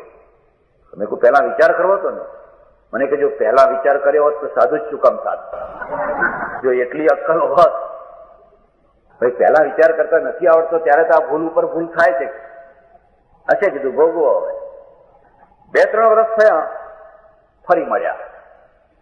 એટલે મને કે, મેં કહું કેમ તમારે તકલીફ હતી કઈ ઓછી થઈ? મને કે લીલા લહેર થઈ ગયા. લીલા લહેર થઈ ગયા? શું થયું? હાથ પકડીને બહાર લઈ ગયા. એક ઝાડ ને ઝાડના નીચે એક સારી એવી ડેરી બનાવેલી અને ડેરીના ઉપર લખેલું ખોળા ભરી માં, ખોળા ભરી માતાજી. આ શું? તો મને કે, મને સૂઝ્યું કે હવે આપણે આ આશ્રમ ચલાવવો કેવી રીતે? એટલે આ એક ડેરી બનાવી અને ડેરી ઉપર નામ લખી દીધું ખોળા ભરી માતાજી. પછી એક સુથારને કહીને આવડા નાના નાના નાના પેલા પારણા હોય ને, એવા 25 પારણા બનાવડાયા અને લટકાવી દીધા. આપણી મેરેજ લટકાવી દીધા. અને એવો પ્રચાર ચાલ્યો, એવો પ્રચાર ચાલ્યો કે અત્યારે અહીંયા દરરોજ 2-3 તો ખોળા ભરનારા આવે જ છે. હવે મહિને 100 ખોળા ભરનારા આવે ને એમાંથી 5ના ખોળા ભરાય ને તોય વાહ વાહ, તોય આપણે લીલા લહેર. અને જે આવે કંઈક નું કંઈક મૂકતું જાય. અને અમે પાછું એવું કર્યું છે કે ભાઈ આટલું સવામણનું સુખડું કરવાનું અને એ સુખડું ઘેર ના લઈ જવાય. એટલે અમારું તો પીપ ભરેલું ને ભરેલું રહે છે. ઘેર ના લઈ જવાય નથી, એટલે બધું અહીં મૂકીને જ જવું પડે. એવું ખરું ખોડી કાઢ્યું. શું કરીએ ત્યારે? હવે બીજું કરવું શું? હવે પેલા ભાઈએ મને પૂછ્યું, શું પ્રવૃત્તિ કરો છો? મેં કહ્યું દર્શન દેવાની ને આશીર્વાદ દેવાની. આવી પ્રવૃત્તિ? મેં કહ્યું હા, અમારે ત્યાં તો આ પ્રવૃત્તિ ઊંચામાં ઊંચી પ્રવૃત્તિ છે. બધી કક્ષાઓ પછી નીચી આવે. જ્યાં દર્શન માટે લાઈન લાગતી હોય, જ્યાં દિવસોના દિવસો રાહ જોવી પડતી હોય, જે આશીર્વાદ લેવા માટે લોકો પડાપડી કરતા હોય તો કેટલી ઊંચી વાત. બુદ્ધે શું કહ્યું? તથાગત શ્રાપ અને આશીર્વાદ ઉપર. કોણે કહ્યું આવું? કોણ કહી શકે આવું? આજ જો ભારતમાં આ વાતનો પ્રચાર થાય તો ભારતનો કાલ ઉદ્ધાર થઈ જાય. પુરુષાર્થ કરો, મહેનત કરો, પ્રયત્ન કરો. ઇઝરાયલ કોના આશીર્વાદથી ઊંચું આવ્યું? જ્વાળામુખી ઉપર બેઠેલું જાપાન કોના આશીર્વાદથી ઊંચું આવ્યું? અને આશીર્વાદ જ જોઈએ છે ને. માની આંતરડી ઠારો, સગા બાપની આંતરડી ઠારો ને, એની આંતરડી ઠરશે એટલે આશીર્વાદ મળવાના જ છે. એટલે બુદ્ધ છે, એ બુદ્ધની વાણી જયારે વરસવા લાગી, કોણ ઝીલશે? એને ઝીલનારો આનંદ નીકળ્યો. આનંદ. બુદ્ધને આનંદનો સંવાદ જોયો. મહાવીરની વાણી ગૌતમે ઝીલી. મંગલમ ગૌતમો ગણી. કુંદ કુંદાચાર્ય પછી એનો વિસ્તાર કર્યો. અને કૃષ્ણની વાણી this this this this this કરતી જયારે નીકળવા લાગી, અર્જુને ઝીલી. જો અર્જુન ન હોત તો તમને ગીતા ના મળી હોત. ભલું થજો અર્જુનનું. અર્જુનના મોહનું ભલું થજો કે એને મોહ ચડ્યો. એને મોહ ચડ્યો તો વાણી નીકળી. ભલું થજો. આપણી આ પરંપરા છે. એક મેઘ થઈને આવે, બીજો તળાવ થઈ જાય. એમ રામકૃષ્ણ શબ્દો પર ધ્યાન દેજો. રામ અને કૃષ્ણનું બેયનું ભેગું રૂપ.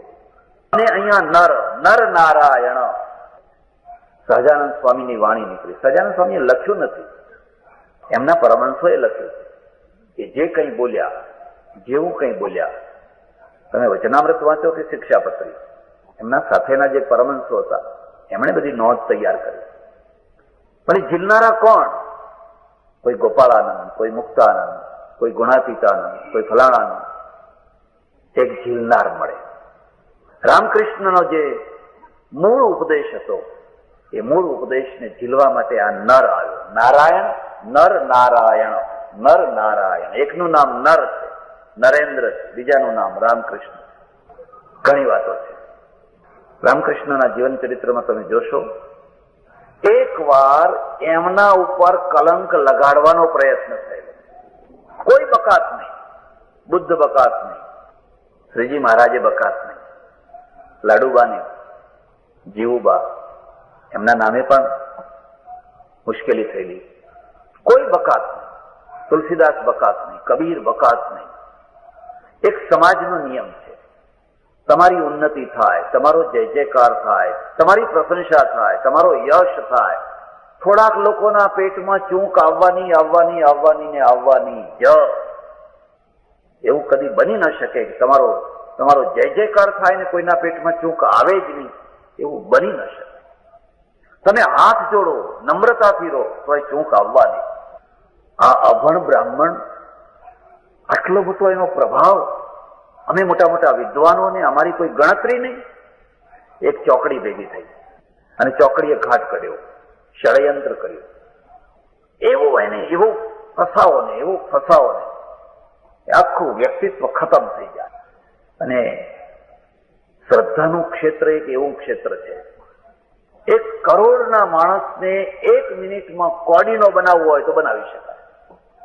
વ્યાપારીનો વ્યાપાર છે કે રાજનેતાનું જે રાજનેતૃત્વ છે, એ ક્ષેત્ર એવું નથી. એને પાડવા માટે ઘણો ટાઈમ લાગે. આ તો માત્ર 1 મિનિટનું કામ, બસ ખલાસ, કરોડમાંથી કોડીનો બનાવી શકાય. કલકત્તાની એક બહુ પ્રસિદ્ધ વેશ્યા, એને લોકો મળ્યા. એક કામ કરીશ, પૈસા જોઈએ એટલા આપશો. તો પૈસા માટે તમે જીવીએ જ છીએ. અમે એક બ્રાહ્મણ લાવીએ, એ બ્રાહ્મણને તારા હાથ ઉપર તારા હાવભાવથી લઈ લેવાનો, અને એ તો મારું કામ. અને રામકૃષ્ણને તૈયાર કર્યા. એક જગ્યાએ જમવા જવાનું છે, બહુ ભાવ છે, બહુ આગ્રહ છે, બહુ પ્રેમ છે, થોડા સીધા, ચાલો જઈએ. મેળી ઉપર ચડાવ્યા. પેલા મેળી ઉપર ગયા, એની સાથે બારણું બંધ કરી દીધું. રામકૃષ્ણ પામી ગયા, હું ક્યાં આવ્યો છું, શું છે. પેલી એના હાવભાવ બતાવે, નખરા કરે, એના પહેલા તો એમના ચરણમાં પડીને, માં તુમી અમાર કાલી, તુમી અમાર કાલી, તુમી અમાર કાલી.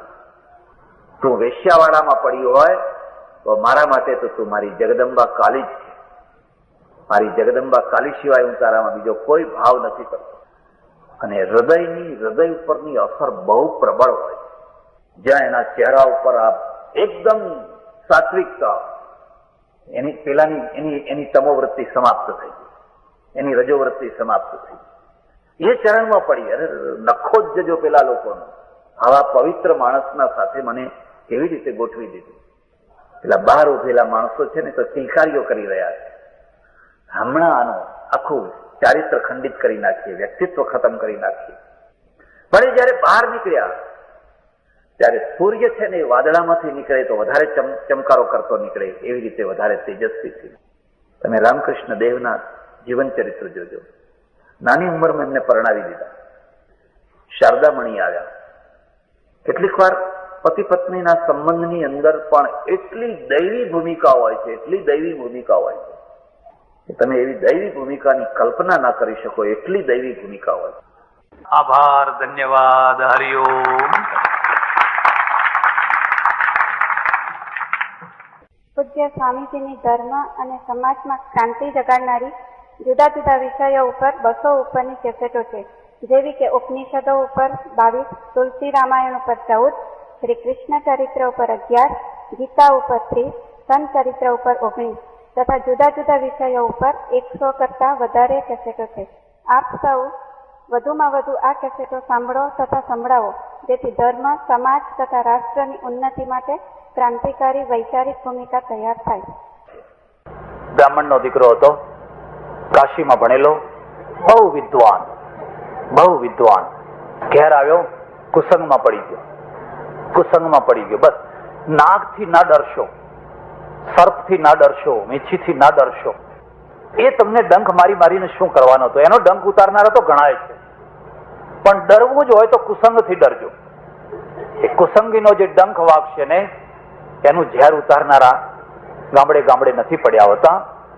એનું ઝેર છે ને હળાહળ ઝેર કરતા ભયંકર છે. કુસંગમાં પડી ગયો અને એવો કુસંગમાં પડ્યો કે રાત ને દાડાઓ પડ્યા પથારી એની વેશ્યાના ઘરમાં જ રહે, ઘરમાં આવે નહીં. ભૂંડામાં ભૂંડી સ્થિતિ થઈ ગઈ. બન્યું એવું કે એના બાપનું મૃત્યુ થઈ ગયું અને બાપ બિચારો રોજ માથા કૂટે, અરે ભગવાન, આવો છોકરો તે મને ક્યાં આપ્યો? આના કરતા ના આપ્યો હોત તો સારું હતું. પણ બાપ એ વલોપાતમાં એમાં કોઈની વૃદ્ધાવસ્થા બગાડતા હોય ને તો એક જ વસ્તુ બગાડે છે, લખી લેજો. તમારી પાસે ભલે પૈસો ના હોય, તમારી વૃદ્ધાવસ્થા નહીં બગડે, પણ વૃદ્ધાવસ્થા કોઈની પાછલી જિંદગી જો કોઈ બગાડતું હોય ને તો કુસંતતિ બગાડતી હોય છે. એને એક એવો કુછોકરો કે કુછોકરી એવી એક નીકળી ગઈ, કુસંતતિ, અને એ કુસંતતિએ તમારી આખી વૃદ્ધાવસ્થાને બરબાદ કરી નાખી. બાપ બિચારો બહુ દુઃખી થાય. શું કરવું હવે? મન મારીને મરી ગયો. રીબાઈને દુઃખી થઈને મરી ગયો. બધું એનું થયું. પછી એની વિધિ કરવાનું થયું, શ્રાદ્ધ કરવાનું થયું. એક બીજો બ્રાહ્મણ આવ્યો અને એની બધી વિધિ કરી અને જતી વખતે કહી ગયો, જો ભાઈ, શાસ્ત્રની એવી મર્યાદા છે કે જે દિવસે શ્રાદ્ધ કર્યું હોય, જે દિવસે આ પિતૃઓની વિધિ કરી હોય, તે દિવસે સંયમ રખાય, તે દિવસે સંયમ તોડી શકાય. શ્રાદ્ધમ કૃત્વા ચ ભુક્ત્વા ચ મૈથુનમ યોધિ ગચ્છતિ. તે દિવસે મહાપાપ લાગે. તું આજનો દિવસ સંયમ રાખજે, પછી તારે જે કરવું હોય એ કરજે. તો કે હા બરાબર, હા. અને એને પણ નક્કી કર્યું, આજે આપણે સંયમથી જ રહેવાનું છે. રાતના 8 વાગ્યા, રાતના 8:30 વાગ્યા, રાતના 9 વાગ્યા અને પેલી આંધી ઉપડી. અંદરની જે પેલી આંધી છે ને, એ આંધી ઉભી.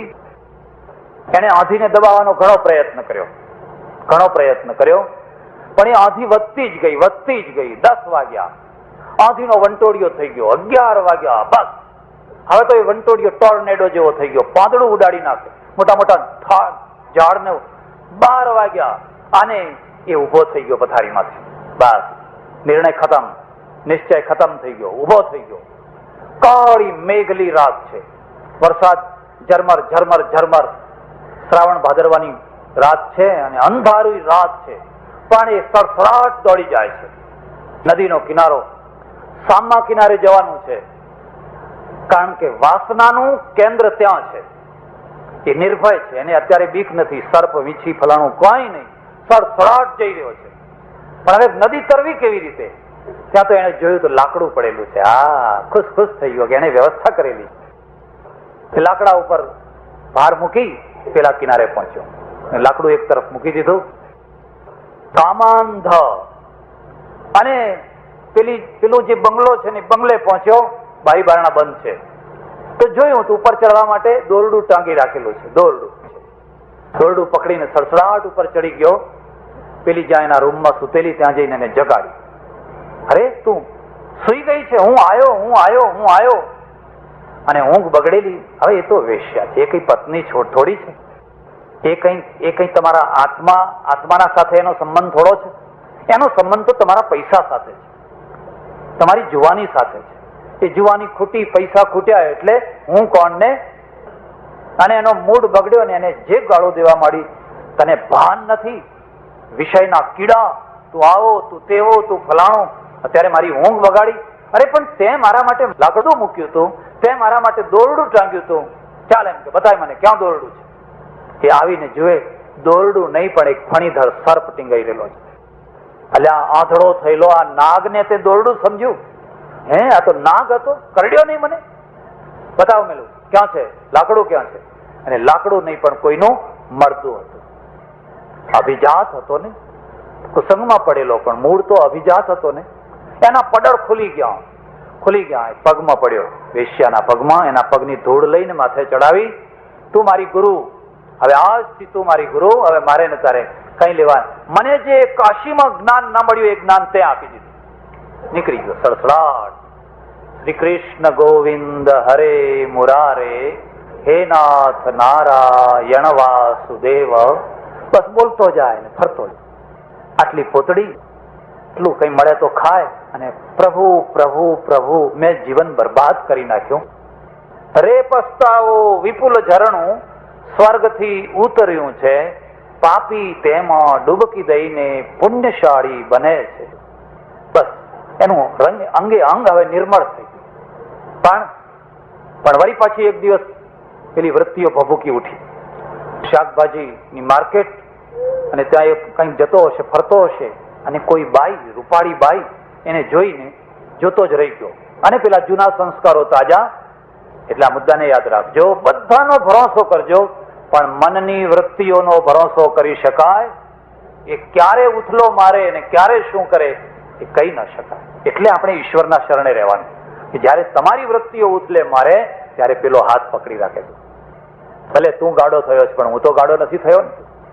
અને પછી તો પેલી બાઈ તો બિચારી શાકભાજી ખરી, હાથમાં થેલી, અને ઘર ચાલી. તો એ પાછળ ખેંચાતા પાછળ ગયા.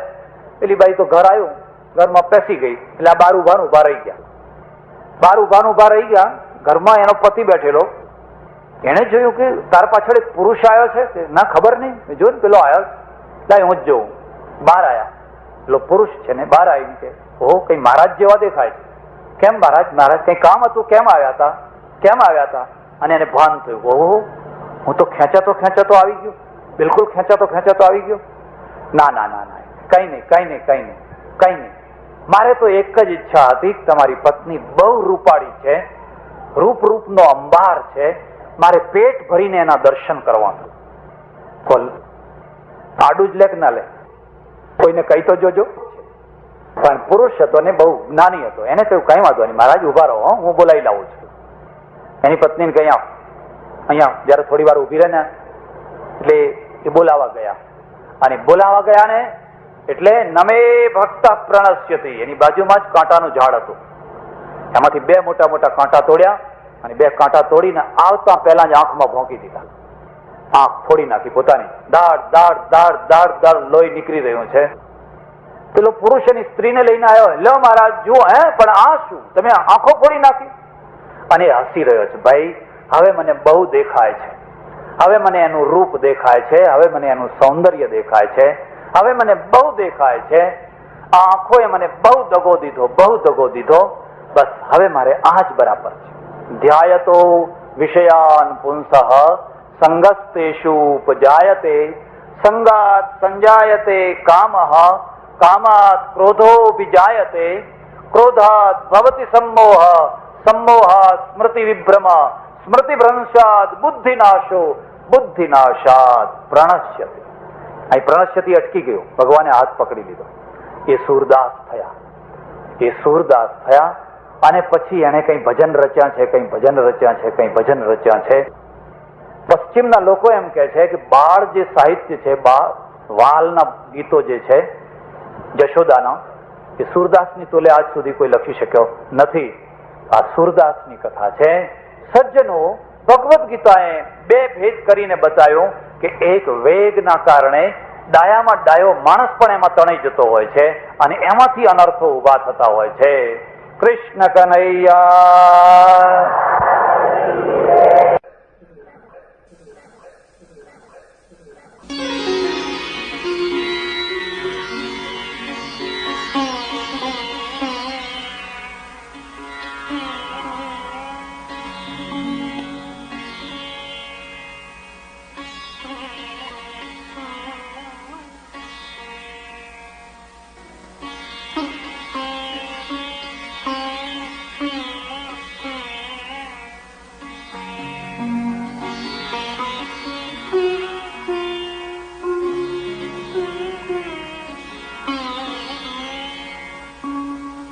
વિસરન જાજો મેરે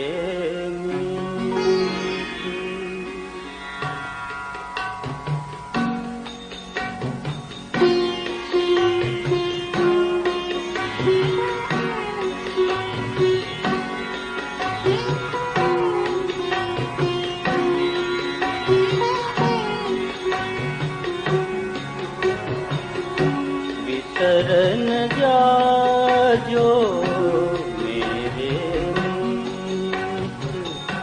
विसरन जाजो मेरे मीत विसरन जाजो मेरे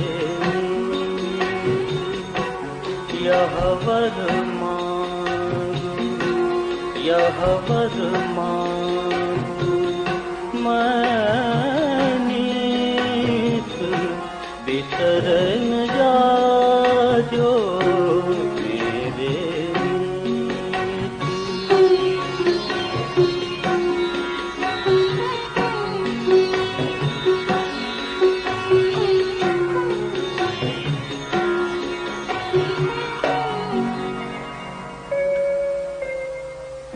मैं मतिमंद कछु नहीं जानू, मैं मतिमंद कछु नहीं जानू, नहीं कछु तुम संग ही बाह कहे की लाज है तुमको, बाह गहे के लाज है तुमको, तुम संग मेरी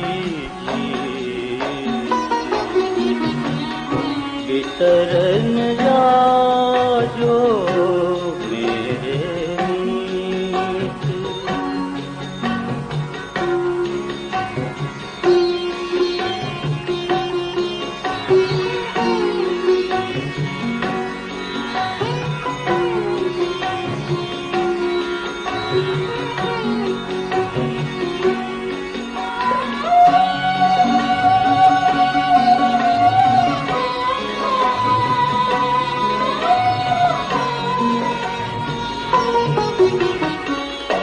तुमरी जो ऐसो गुण नहीं, तुमरी जो ऐसो गुण नहीं, अवगुण की हूँ भी,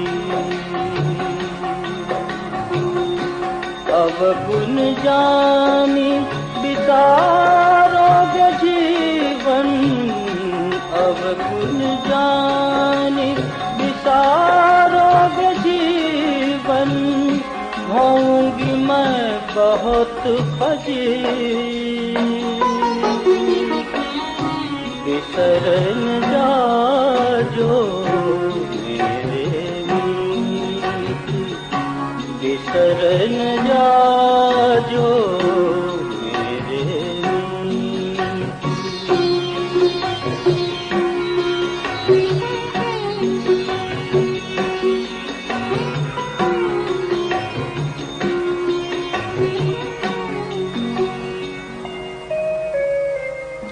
मेरे दृढ़ भरोसो जिय में, मेरे दृढ़ भरोसो जिय में, तजी होन मोहन प्रिय। जन अवगुण प्रभु मानत नाही, जन अवगुण प्रभु मानत नाही। यह पूरब की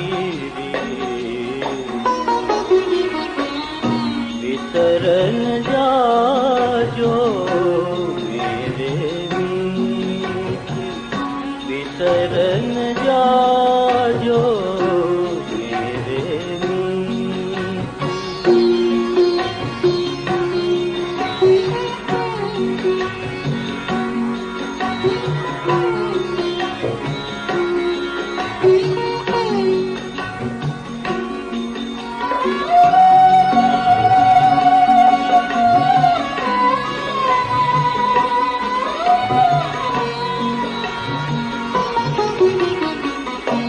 दीन बंधु अति मृदुल सुभाऊ, दीन बंधु अति मृदुल सुभाऊ।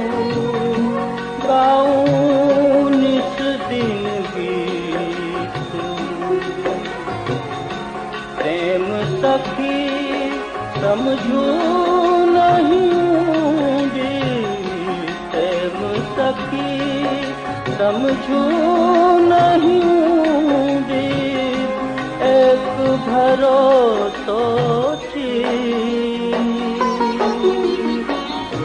बिसरन जाजो मेरे मीत, बिसरन जाजो मेरे मीत, मेरे मीत, बिसरन जाजो मेरे मीत। यह वर मांगू, यह वर मांगू मैं नीत, बिसरन जाजो, बिसरन जाजो